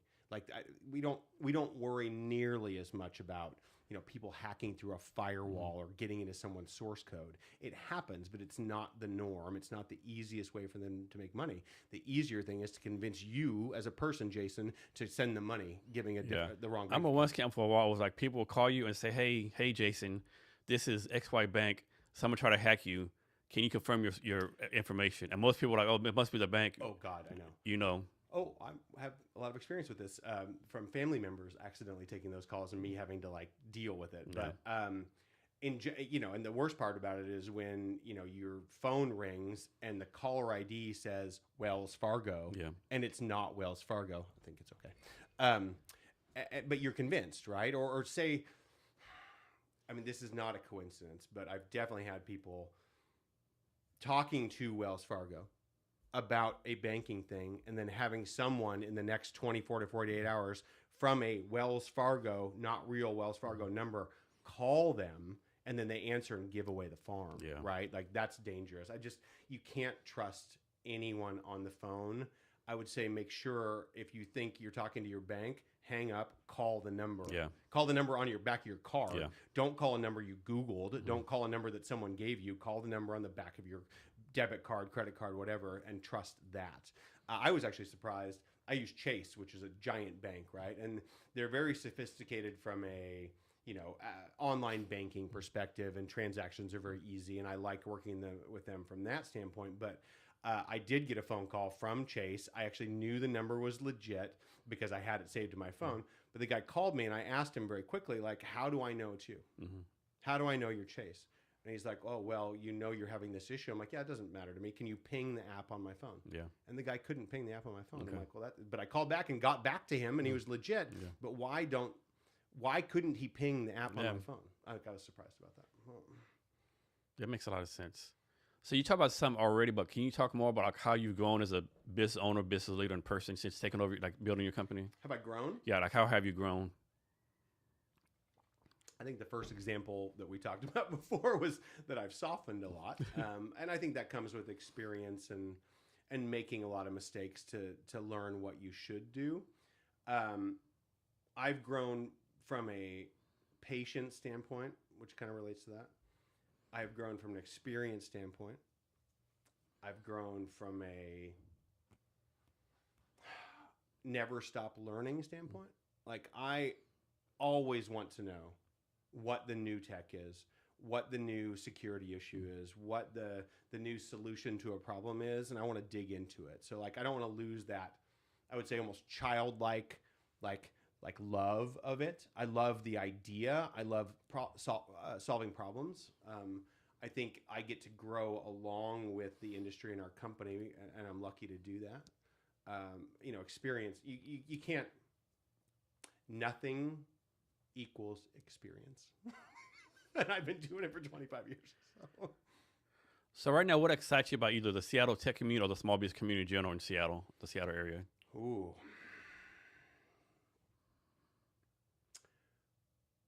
There are millions of small businesses, right, in this country, and there's probably hundreds of thousands, if not more, just in the Seattle area. I think all of them are going to have a lot of opportunities in the next few years to succeed if they, you know, can find some competitive advantage somehow, which could be from an IT perspective or an automation standpoint or, of course, a creativity standpoint. I think it's a fun place to start companies, and I think people are really generally interested in what the new thing is or the new solution is, or is there a company that can help me do better as a business? People think about that more, I think, than they used to. Like we used to have vendors, and now I would say we have partners. And I've tried to align myself with partner companies. I think every small business should be doing that, and it's a good place to do it. So that's what excites me about Seattle and the small business. From a tech perspective, I think the whole world's exciting from a tech perspective, so it'd be hard for me to relate it to Seattle outside of us. So the FIFA World Cup's coming here this summer. is Sentry Computing doing anything to take advantage of the FIFA World Cup? Not really. Okay. It's gonna be fun. Yeah. I don't think it really relates to our business. Is so we get a client and it's a monthly reoccurring client forever. So it's not like opportunistic, if that makes sense. Like we're not going to go in, do a bunch of project work, make a bunch of money, and leave. Ours is a very continual business. We try to make it very predictable. That, when we were talking about contracts earlier, contracts help with that too. Meaning it helps me know that I have contracts with these companies, so I know I have guaranteed revenue in order to hire people, in order to spend the money. I can budget very, very clearly. So, we're not, I use the word already, but opportunistic about certain things like the FIFA World Cup. I mean, I will say that I did buy a bunch of Sounders, suite tickets because they came with, World Cup tickets, which I'll probably give away to one of our clients or something. Okay. But, it's gonna be fun. Yeah, man. Pioneer Square is gonna be batshit crazy that time, right? Yeah, I think half of the home games I have suite seats in the new 1979 area of the stadium. Have you heard about this? Yeah, Yeah. I just looked at it Yeah. a couple months ago for the first time. Like, this is super cool. So I did buy some seats there. So. Nice. So you talk about the number of hours you work before. Like, how do you do your schedule? Like, you wake up 5 a.m, you go to sleep at 8. Like, does the calendar run your life? How's all that work for you? Yeah, it's a good question. I have made it so that I can work whenever I want to work, which is something I wanted as a person. Meaning, like, I often don't get up super early. I'm not that guy. If it's up to me, I'll sleep until 8 o'clock in the morning and probably go to sleep at 1 o'clock in the morning because my body kind of works like that. I generally would get up around 7:30, make sure the kids are out the door, which I honestly don't have a lot to do with. I'll be honest, when they're 15. And then I just get right in front of a computer and start going. And I'll probably crank away at my home computer, like just, get stuff in order. Like my calendar does rule my life, but I control my calendar. So like my calendar's laid out weeks in advance of exactly what I'm going to do. And a lot of that is I'll have a 3-hour thing that just says hold or block, meaning like hold means certain people can put meetings in there. Block means don't touch it. And it gives me time to like have thinking time, give some flexibility in my calendar, but it is all laid out. I will, like I said, I'll sit there, organize my day, go through emails, go through and look at certain systems I want to do. I'm responsible for all the finance and accounting, and I like that. So I'll just make sure like all the QuickBooks transactions are in order and everything looks good. Look at our, P&L report every day just to kind of gauge where things are. Look at, sales opportunities, that kind of stuff. And then I'll usually either drive to the office or drive to a meeting or a lunch thing. Now that we have our new office, I love being in the office. We spent all these years not being in the office. Like our last office, which we loved, it was super fun. We moved in on March 1st, 2020, and then probably went home. And I was the only one doing field work for like 4 or 5 months. And so no one else went in the office. We had so this building was a 4-story building on 5th and Virginia, owned by this Taiwanese development company who's awesome, called Chen Quinn. We had one of the floors completely. There was supposed to be a shared floor with multiple companies. So we had about 6,000 square feet, and on a daily basis have 3 or 4 people there. So we had this giant office space, but it just didn't have like a soul to it so much. And the outside of the building was kind of getting dingy, and our elevator stopped working, and it was just an old building that they're planning to knock down and build a 53-story building there. So when we just moved, which was 2 months ago now, I wanted to make the new office super inviting and super fun. It's a cool space anyway. We've got a view of the sound. I put the pool table in almost right away. We have a ping pong table and a dartboard. I've got Sonos music playing throughout. We've got a cool conference room. So I like going there a lot more than I used to. So I've been in the office almost every day. But then, I'll leave there sometimes at 3 o'clock and go home. And so I'll usually try to take a break between maybe 4 and 7-ish and do family stuff and have dinner. And then I often go back to the computer for a couple hours. So like you're a business owner, a parent, a husband, you do all those things. How do you prioritize each role based on the day? I get lucky. No, it's really hard. I mean, it depends on what cycle my company's in. And for me, when we're growing, I'm more involved, of course, right? And if I want us to grow, I have to be more involved, is what I've noticed. Whereas I know I can coast for a while if I want to. Like I went to Europe for 3 weeks with my wife for our 25th wedding anniversary and my 50th birthday. It was amazing, right? We got to go to Iceland and Portugal and Italy and all these things, and I didn't work very much on that trip. But during that time, things kind of have to just coast, right? Because I'm not necessarily driving stuff. So I can do that whenever I need to take a break and be with family, if that makes sense. And I try to, the weekends are for baseball tournaments or volleyball tournaments. My daughter plays volleyball, to try to do all that.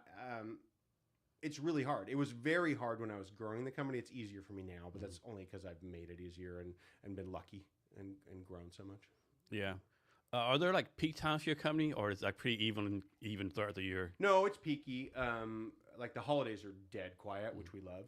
So for 2 weeks, like hardly anything happens, and it's great. And I try to, I think for the last, almost 15 years, we've tried to give almost everyone in the company a whole bunch of extra paid vacation over that 2 week period. So we want everyone like, hey, work 2 days a week for those 2 weeks and enjoy it.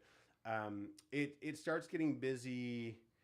It's a very Seattle cycle. It's a very Seattle plus school kids kind of thing. So we'll start getting busy now. We'll be very busy until like May, June, and then summer will just die because it's Seattle and everyone wants to go outside or go on vacation or leave. And then, come September, it just ramps back up right until mid-November, and then it's just, dead from there. So we're cyclical like that. What's the skill you don't have that you want to learn?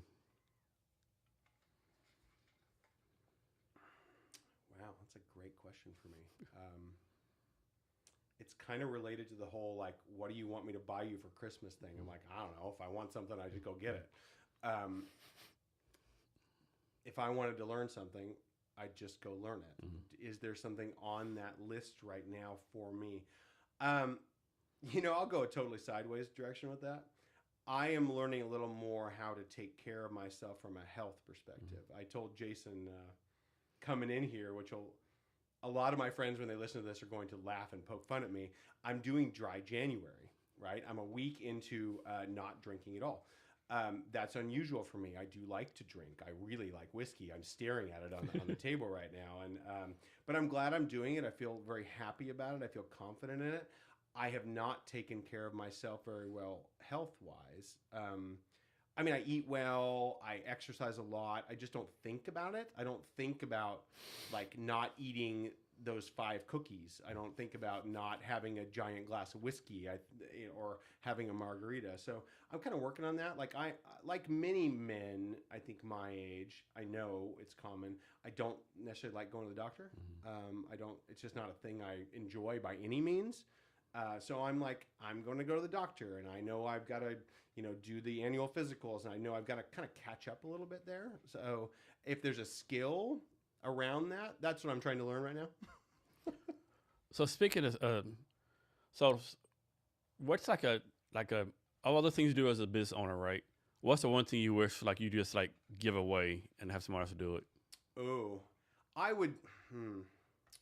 Well, I've tried to give away the sales aspect of our business, and I'd love to be customer facing. I think that's super fun, but I'd rather do it in a, yes, we're hosting an event at the stadium and I'm the MC kind of way than I'm going to go represent our business and try to close a sales deal. It's not that I don't like to do it. I just would like someone else to take it over. It's hard. And I think like we are of a size now that we can start affording like dedicated sales reps, like SDRs, right? And I think that's where we need to go, soon to have, because myself included and my business partner who is doing the sales right now, we don't like to do cold calling at all. We don't want to like take a list and call down that list. I've done it. I would do it again, but I don't want to do it. So I just want to hand off that sales cycle completely, but have a sales process that's developed that's actually leading us to more business. So what's your plan for business? Like, you plan passing on to your kids, someone acquiring it later on? I assume we'll get acquired. Okay. I think we'll get acquired sometime, honestly, between 2 years from now and 10 years from now. The market is changing very quickly, and I've got an eye on that. I'm watching the M&A transactions that are going on. I mean, it's a day doesn't go by where someone doesn't hit me up about buying the company. But we're not. That's not what we're trying to do. And are you going to start something else? You know. Oh, I'll right have at to the do sunset. something. Okay. I actually would be pretty content not doing very much. I don't know if people say that. I hear people saying, well, I get bored. I'm like, I don't know if I get bored. I mean, I like playing games as much as I like working. I mean, I could sit and fucking do crosswords on my phone all day and be happy. And I'd go places, you know. If I'm going to successfully stop working at all, it means it's because I'm literally traveling. I have enough money where I'm traveling the world all the time and seeing new things and hanging out and having fun and meeting people. And I mean, playing volleyball until I literally can't jump anymore and I'm drop dead. But if I stopped right now, I'd absolutely start something else. So we talked earlier about how like being a business owner, starting a business, like it's fucking hard. You work every day. But can you talk about some of the benefits of owning your business? Oh, there's tons of benefits. It just takes a while to get to them, meaning I'm only now in the last few years really reaping the rewards of owning a business outside of being able to control my schedule, control what I want to do. I've been able to do that for years, meaning like even if it was a lot, I knew I was benefiting from it and I could have controlled it. I could have stopped working. I just wanted to do it really bad, so I pushed really hard. I don't know if I could ever work for someone. I never really have, outside of Skip Cassidy, my mentor. I need to be in control. I love it. It does allow me to, if I want to go play volleyball at 7 o'clock in the morning for 3 hours and get home at 11, I can do that because I own the business. Now, that means I might have to work 3 hours at night to make up for it, but that's okay with me. I've been able to control my schedule and what I want to do. So, I wasn't actually, I guess I got brain lock. That's okay. You talk about your mentors, but are you mentoring anyone? Ooh, I have children, so yes. Okay, great answer. Yeah. Outside of that, no. But I didn't want to have children really until I had them, and then they were my favorite thing. Like, just I'll get emotional even. I mean, they're amazing. Like, and I would say my favorite thing to do is to be able to hang out with them and teach them and have fun. And I would say what I teach them mostly is mentality. It is like, be a fun person, be good, be interesting. And my kids are that. They're fun and they're interesting and they're nice. And I'm really happy about that. So I mentor that. And you know what? I got to play doubles beach volleyball with my son on a beach in Hawaii last week, and it was fucking epic. Like, nice. That's great. So that's who I mentor. So like tech changes all the time. How do you like keep up to date all the tech stuff going on? Because I'm obsessive compulsive. Okay. You just have to, read a lot, listen a lot, watch a lot. It's funny. My wife will poke fun at me because I don't really watch a lot of or listen to a lot of podcasts, but if I do, they're about tech. And I listen to, vendor partners of ours, doing webinars about technology. I'm just always reading stuff. Like, I pull my phone out and not only play games, but like I look through news. I'm on tech news here. I'm on CNN for 2 minutes. I'm on Google News about the world and about tech. It's just, you have to love it, though. You have to want to know that stuff. I want to know everything. I do have a thirst for knowledge. I'm always reading something about something. Does someone need a college degree? Does someone need a college degree to be in IT? No. Okay. Does it help any or no? Oh, yeah, of course. I mean, I think everyone would agree that you're going to benefit, and again, I didn't go to college. You're going to benefit from the idea of going through schooling, right? Of meaning learning how to learning how to perform when needed, learning how to study, learning how to be around a lot of other people, bounce ideas off of them. Like, that part of school can be like work, right? And I think that's the benefit they have. When it comes to formal training for a skill, if you're a nurse, you better go to school. If you're in IT and you've played with it enough, you can probably have a natural aptitude to get by without a degree. Obviously, I did, and I think other people can too. Would I hire someone without a college degree? Absolutely, if they had the right aptitude and the right attitude for that. So I'm not sure in IT. I mean, I think we're going to have so many more people, as you probably know, going to trade schools in a few years. Yeah. Thank God. Yeah. Like, why the fuck did we ever stop doing that? I don't understand. Like, you need people, and people want to build houses, and people want to be plumbers and start plumbing companies. Like, it's okay go to trade school for that. Yeah, you don't have to go to a 4-year society. college for We that. definitely fucked up the ball on that one, Jesus. big time. I think we're going to figure it out, but it took us a lot of time to. I mean, there's still so much disrespect out there in general for people that didn't I didn't have a formal college education or degree from this thing, and it surprises me to this day that there's such a negative connotation around that. Especially, I know so many guys that didn't go to school that own businesses making a lot more money than this other person that went to school for 4 years. Yeah, I have a cousin that owns an electrical company in Texas. I hopefully I don't get this right, but I think they pay starting off at 6 figures, starting off right if there's like journeyman, whatever, journeyman college, And whatever it is. There's a lack of them. There's a lack Big of time. electricians. There's a lack of plumbers. There's a lack of qualified builders. You can get into those industries, like you said, and have a 6-figure income out the door. Yep. Right. And why don't people do that? We need people doing that. I think people are starting to figure that out. But, Yeah, I do too. I mean, how many poli-sci majors do we need? Right? I mean, yeah, I was one of them. Were you really? Yeah. That's ironic, but I was one of them. Yeah. And how are you using that? Not at all. Not at all. No, not at all. No, not at all. So let's suppose Those people that go to trade schools, they end up doing that trade. Yeah.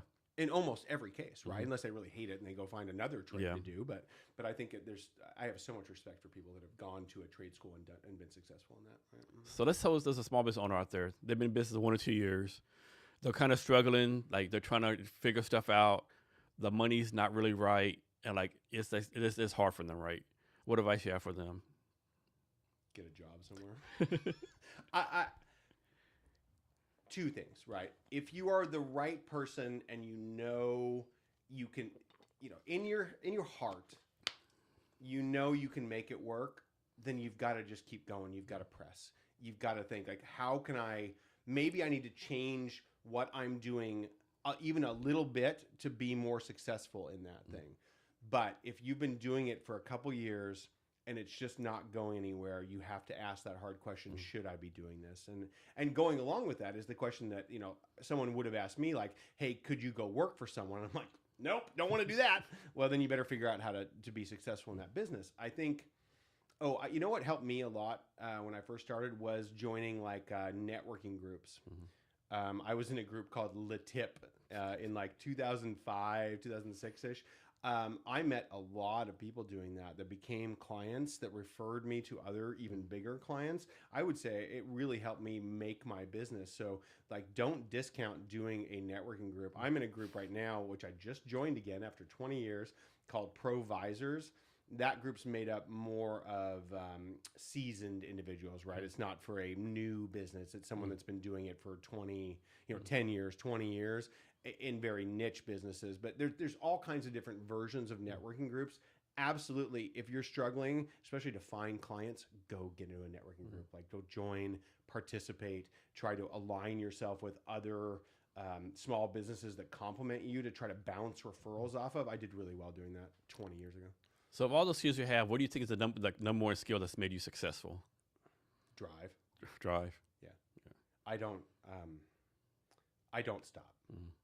And I don't want to stop. I love to. I hate being bored. I hate not doing something. And again, for me, that could be sitting on a beach or it could be getting on my phone, but I have to keep doing something. I do really badly at sitting on the couch and watching TV. I mean, I could do it if I'm really into a show, but even when I'm doing that, my laptop's usually on my lap and I'm checking emails while I'm watching a show and got my phone out. I do the same thing. I'll be doing work, Marv, you're not watching TV. Yes, I am. You haven't looked at the TV. I'm always listening. Yeah. I do the same thing.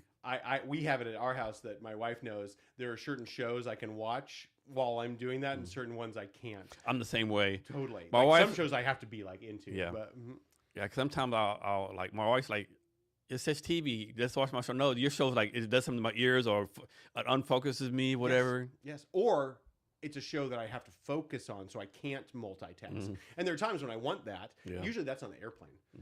Like I fly a lot, and I like to fly, and I'm a princess, so I fly first class. But I sit in that chair, and I'll work for like an hour or two, and then I like get my iPad out, and that's when I can actually drown in a show. I was watching Pluribus. Have you watched Pluribus? Not oh my yet. God, crazy show. Okay. Apple TV, you should watch it. So I watched the entire season on the plane flights from Hawaii and back. So when you started your business, were you already married? Or you got married after you started the business. About the same time. So talk about this. I think a lot of people don't get this right. Like talking about the importance of like the people around you supporting you, right? Oh, yeah. I mean, I never would have made it without the people around me supporting me. And that's, my wife, of course, has always been incredibly supportive. We've been married for 25 years. That was last October. And been together close to 30. And yeah, I mean, she didn't give up on me. And I think at times maybe she should have, but she didn't, which was great. And so that support's important. Family support was important for me. I think, especially in my, later years, both of my parents have always been very supportive. I've always had a lot of friends. I don't say that to boast. One, as we've talked about, I love people. And I like to do things for people.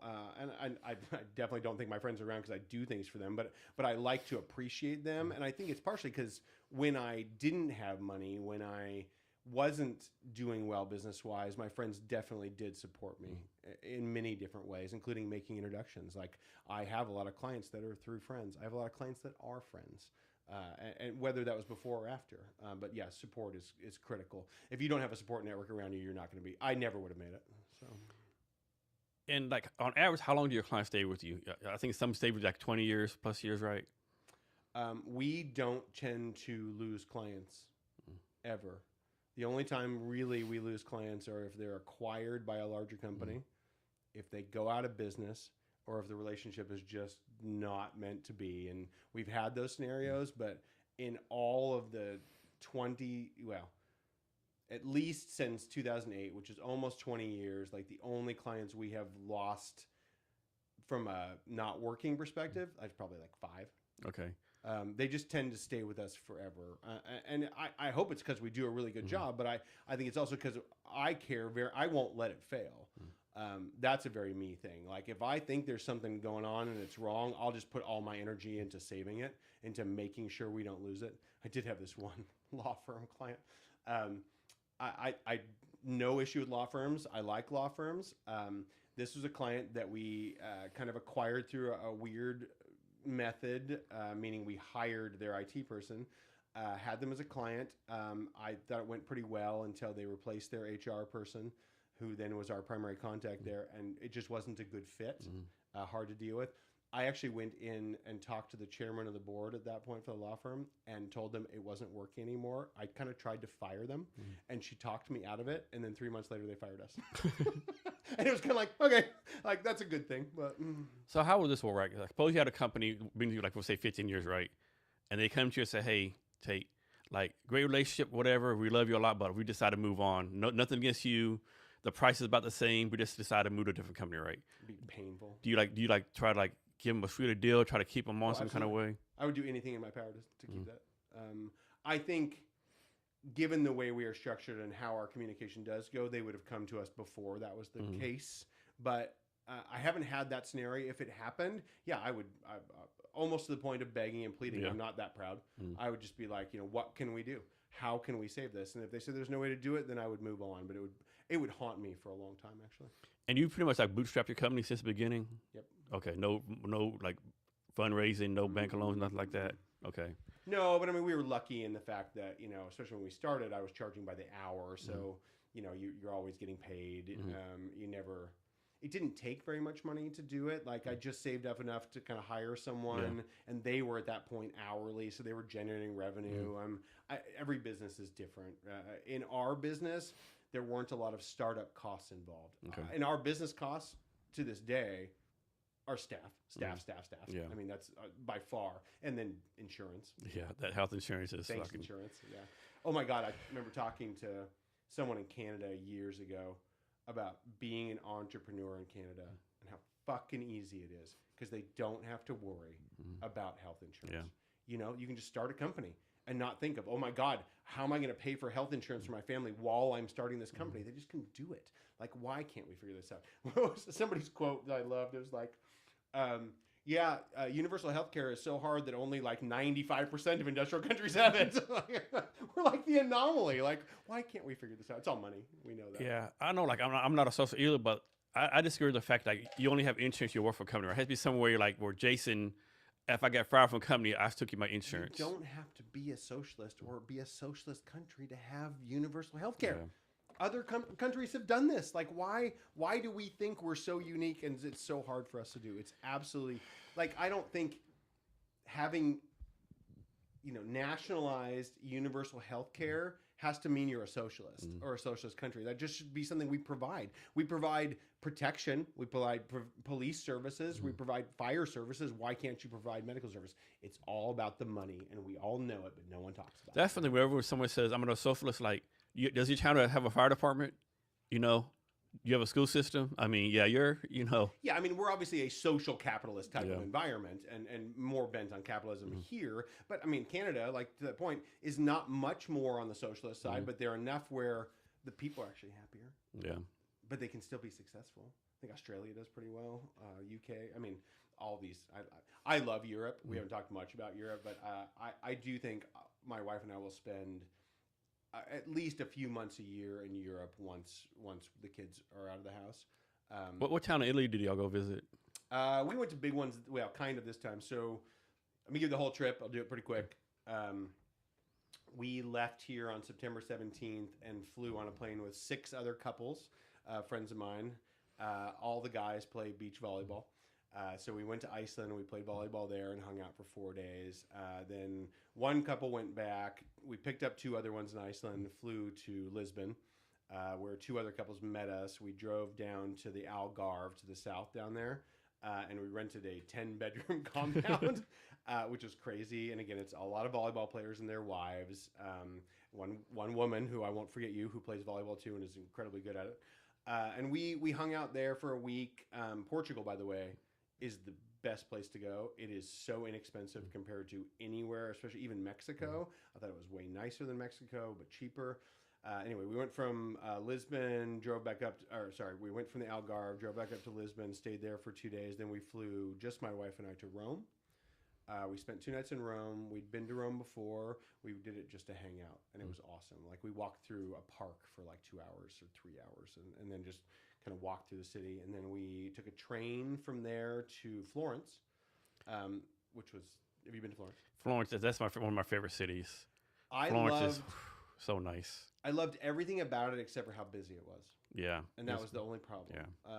When we were, like, at night or certain times of day, you'd walk around and there weren't that many people, but then, God, I remember in the afternoon, you're trying to walk across the Ponte Vecchio and you're just you're weaving through traffic, and that was disappointing. I didn't know it'd be quite that crowded. Then we drove from there to the coast, and we ended up staying in Santa Margherita Ligure, which is right next to Portofino. That area is unbelievable. I want to spend a month there. It was so cool. That was small. In the Army, we were stationed in Vicenza, Italy for 2.5 years, so like 30 miles west of Venice. Okay, so up that way. Yeah. So Florence is great. Like next to Vicenza, it's a town called I can't remember the name of the town, unfortunately, but we got to see like Romeo and Juliet's like balcony. That's still there.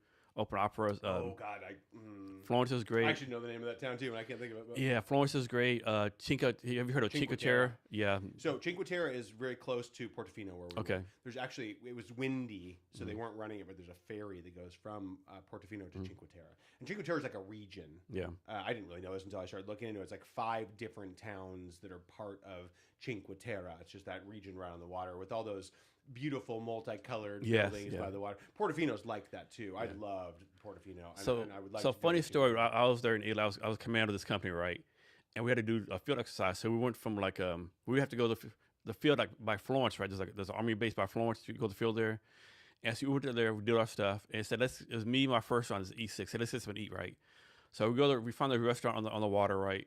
And luckily, my first son spoke Italian. His dad was Italian, right? Perfect. And so we ordered some fish, whatever.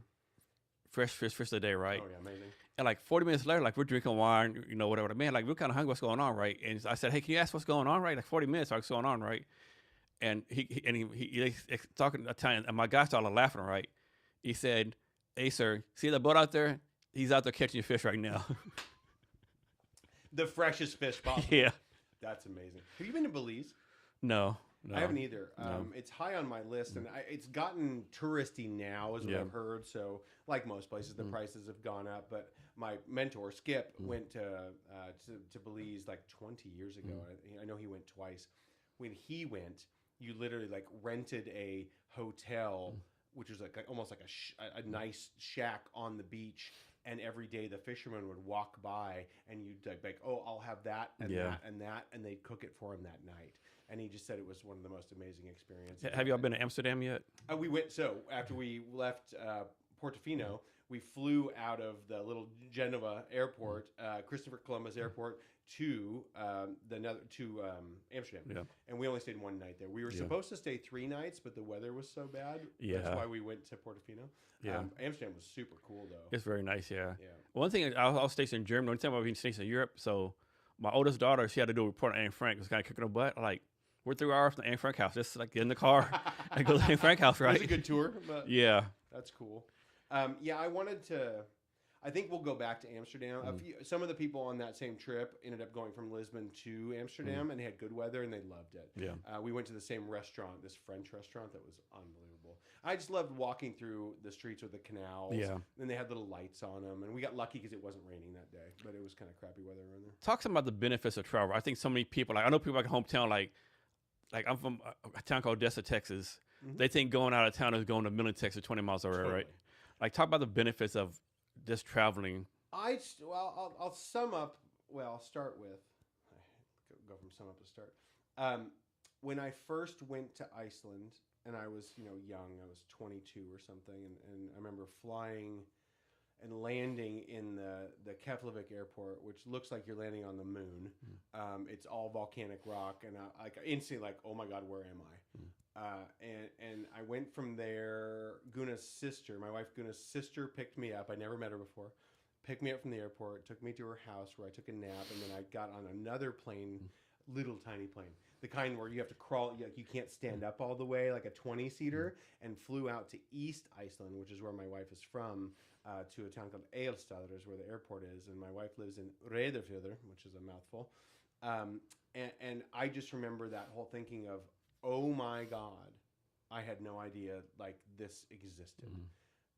Like when you come from one place and it's Seattle, like how that operates, how Bainbridge Island works and the ferry and all this, and while those places can be slightly different, they're nothing like being in a 800-person town in a fjord in the east of Iceland with like mountains coming out over the sea, and the people are just they're so nice but so different, and the culture's different, and at first I think you're like, oh my God, where am I?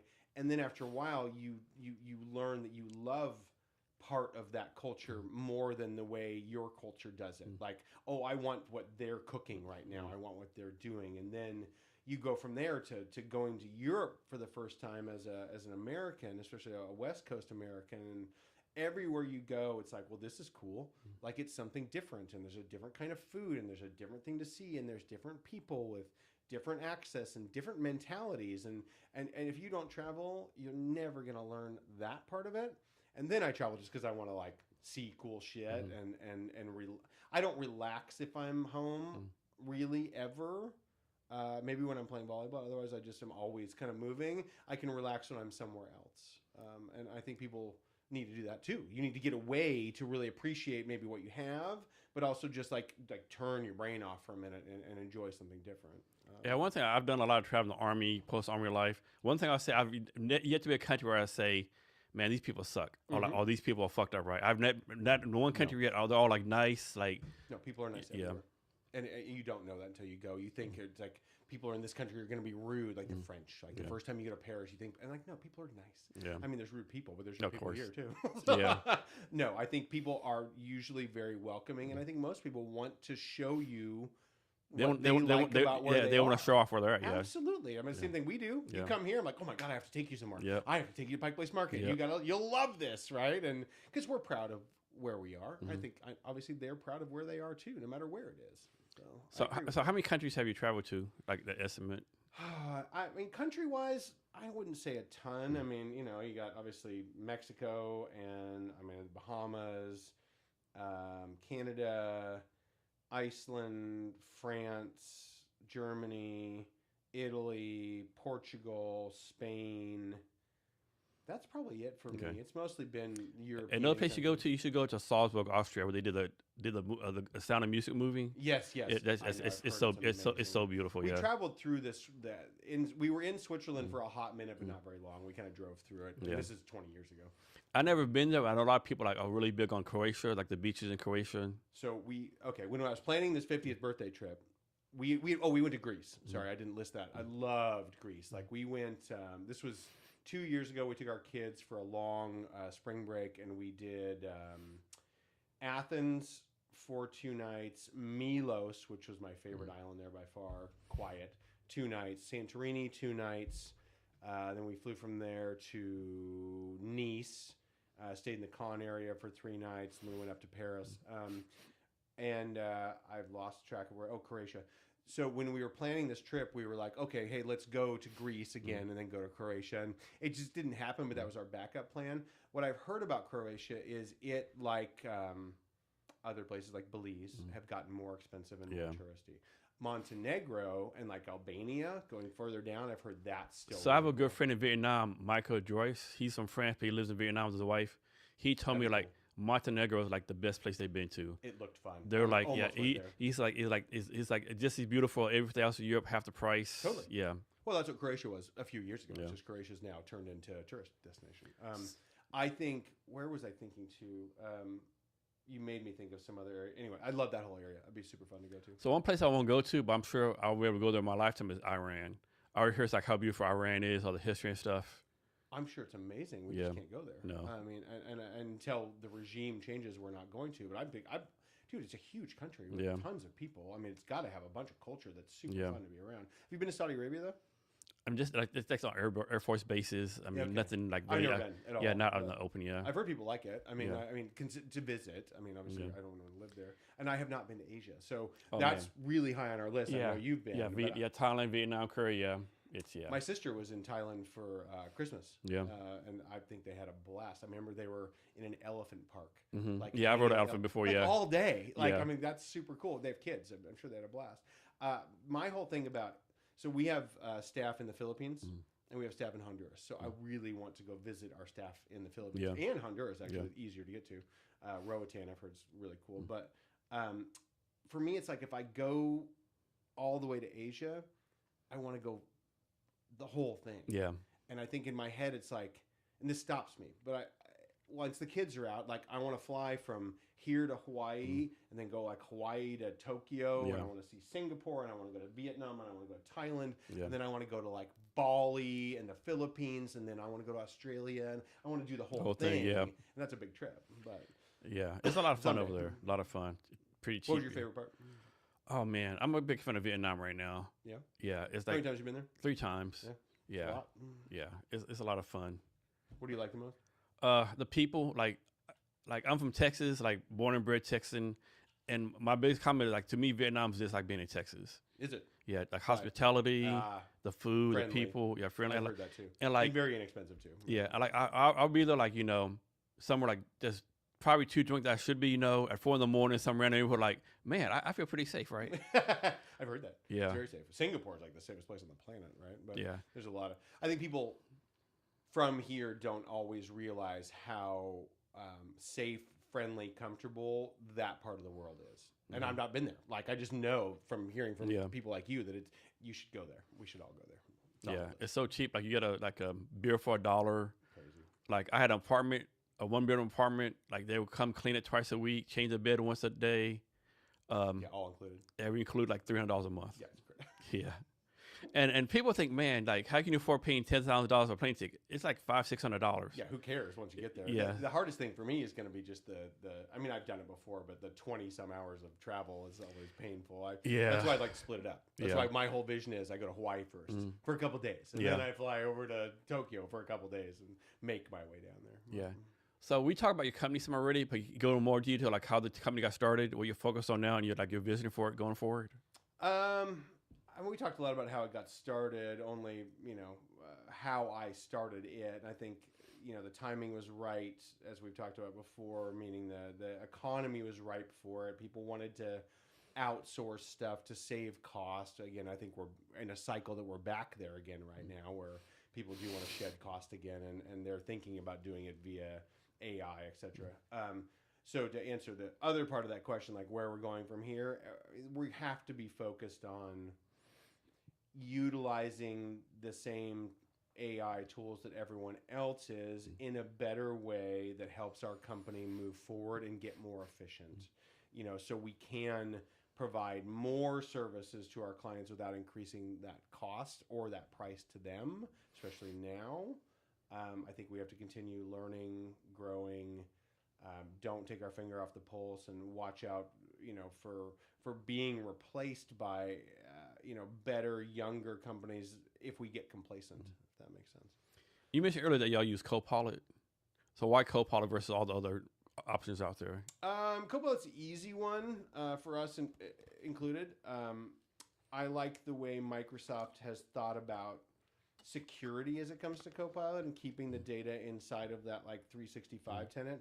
Us as a Microsoft shop primarily, it was easy for us to turn it on, use it, and understand how it's secured. So that was a good starting point. I don't think it's a great, AI tool. I mean, the Chat GPT is much better at it, Grok and all those, than at that kind of stuff. I just like the basic tool set and how inexpensive it is, meaning every meeting we have, we record using Copilot. It spits out the stuff. I can open Outlook and go, hey, Copilot, what do I need to look at right now? It'll tell me that pretty easily. It's just ease of use and cost. That was why we started doing that. So talk about this. What do you use? ChatGPT and Grok use. Sometimes I use Claude. Just depends. Yep. Yeah, I've heard. I have not used Claude at all, which is funny. But have you tried out Notebook LM? What is it? Notebook LM. Oh, no. I know. I think the name, but so it's crazy. Suppose you had a 50-page document, right? You upload the 50-page document into Notebook LM, and it'll make a podcast of it, right? So you have two people talking about it, right? And what's crazy is I heard this. You can push a button. You can push a button and say, "Hey, can you redefine whatever?" Yeah, but the whole thing you're talking about, which I think is amazing, is you can learn through hearing a conversation about a thing. Yeah. And people learn. I mean, I learn really well that way. Yes, I'd me too. Way rather do that than read a book. Yeah. I mean, for retention. Yeah. It's like I've read a bazillion books. I love to read.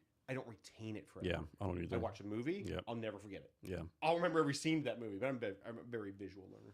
So. The fact that it's just instantly, you say, "Hey, tell me about this," and in real time, it's does really it? Cool. Yeah. That's called Notebook LM. Yeah. Oh yeah, I gotta start using that. Yeah. There's so many cool tools, right? I know. Oh my god. So talk about this, right? What's it called? Where I kept the term where tech advances every 18 months or something. Oh, it's way fast. It's exponential. Yeah. But yes, I would say, given that I've been in tech for 30, almost 40 years probably, that cycle, like I said, it's increasing. It is exponential. I mean, it's kind of like the human race, right? I mean, what was I reading? I was reading this whole thing about how, obviously food production was our whole thing for 50,000 years. And then the last 200 years, been like, okay, we got food figured out for the most part. And then the last maybe 100 years, everyone, well, at least 90% of people have food figured out. Now we can go do something else. Yeah. And so then we start going, oh, what can we invent? What can we do? And now it's to the point of, well, we're just increasing at this rate that it is like this. So I think everything is advancing at a 6-month or faster level right now. I think that's going to get faster, meaning it's all going to be focused on AI right now and what AI can do. And AI is huge and broad. Like I said, robotics has got to be a part of that. And we all want a robot in our house to do shit. Yes. All of us do. Yes. We've thought about it since we were kids. But it's going to change so fast. I don't know how we're going to keep up.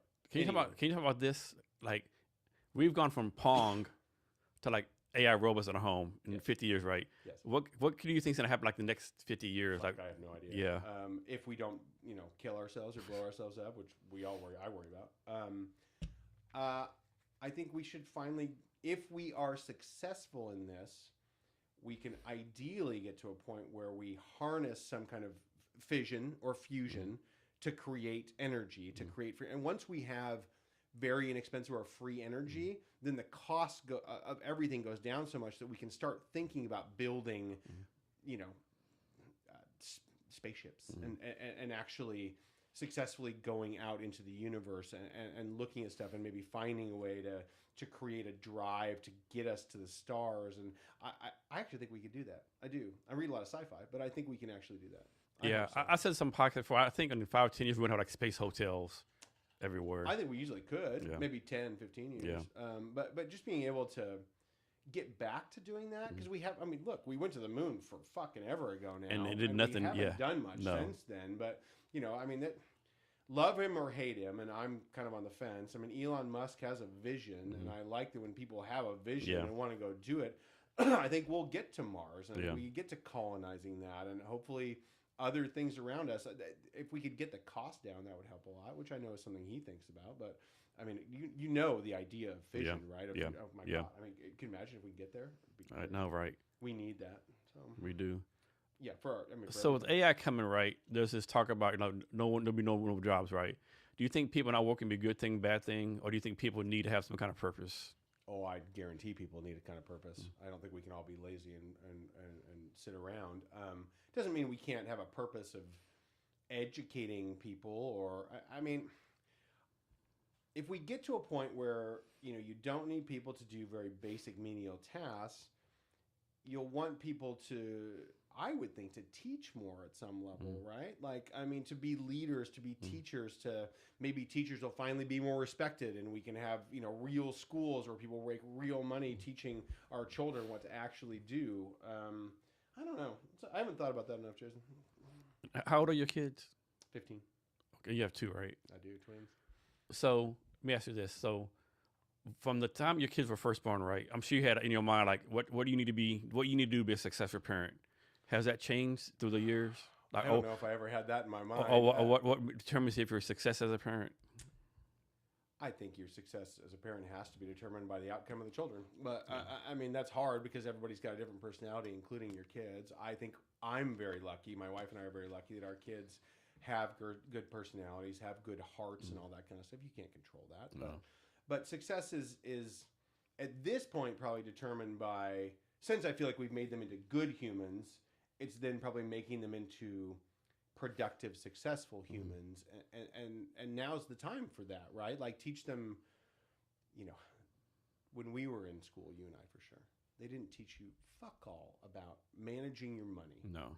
About what a credit card really is or what it means. I'm teaching my kids that. Like here's how the world really works. And that's the next phase. So I'm trying to make them successful so they can get through life without, they got to make mistakes because they won't learn otherwise, but without making really bad mistakes, and being able to go out and, successfully interact with people, manage their life, manage their finances, get jobs, get houses, feel like they have a thing as early as possible. It's what's the whole John Goodman movie quote about the fuck you money? Do you know what I'm talking about? Yeah. Love that whole thing. It's like, you gotta get to a point where you own your house outright, and you've got this war chest sitting there, and then you can be like, well, I don't want to do that. Fuck you. It's fuck you money. I'd love my kids to get there a lot earlier than I did. I don't know how well that's going to work in our economy, but I'm going to try.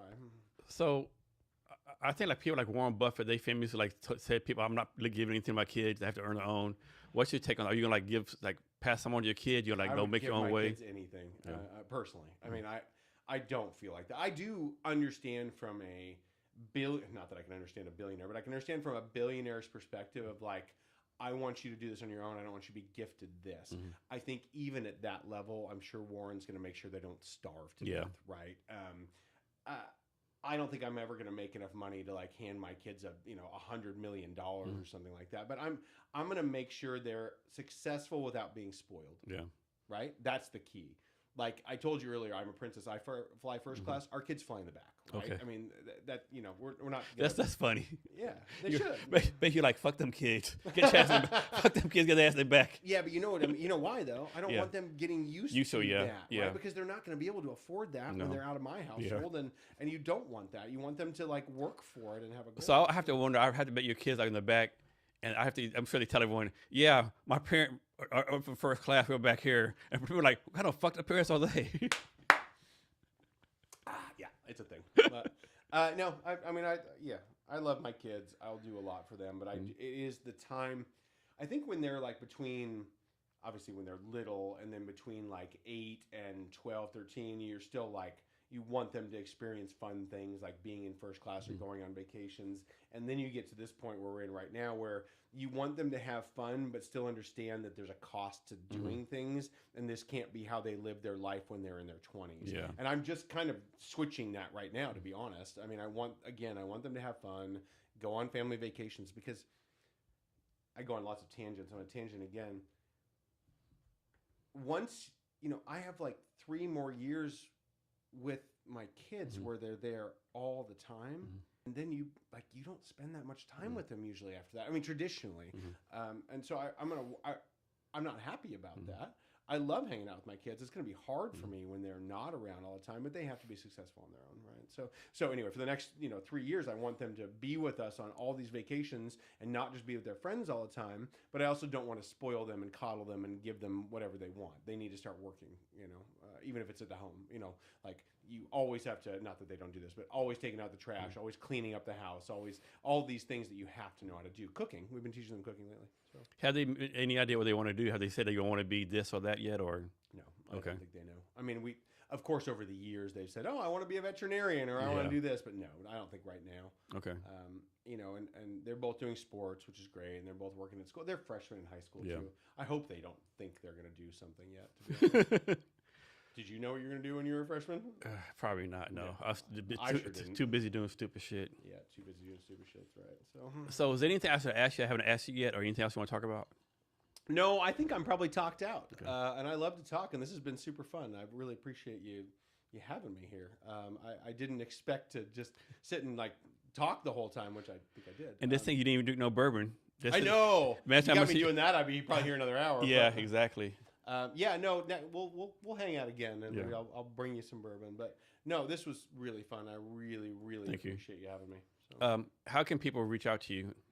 Very easy. You find Sentry Computing. It's sentrycomputing.com. It's Sentry Computing on LinkedIn. I also happen to be named Tait, which is Tait. There's only one Tait Covert around, who's lucky. I get things like taitcovert@gmail.com and hotmail.com. But the easiest way would be on our website or on social media. You can find me on LinkedIn. If you want to talk, please hit me up on there. I'd love to. Just invite me to connect. So before we get out of here, and you're already talking a lot and giving a lot of value. Any last minute wisdom or advice or anything you want to talk about? Make sure that what you're doing, you are passionate enough about. Otherwise, you're going to get bored. There's things you can find interesting, and then there's things that you're good at. Make sure that they also make you happy. Happiness is a thing, and I don't want to see anyone, all of a sudden in their 50s, which is a tough time to be there, just unhappy with what they're doing and how they're doing it. Like, you got to have something you want to do. I mean, you got to be good at it too, but just don't get stuck in a trap. So.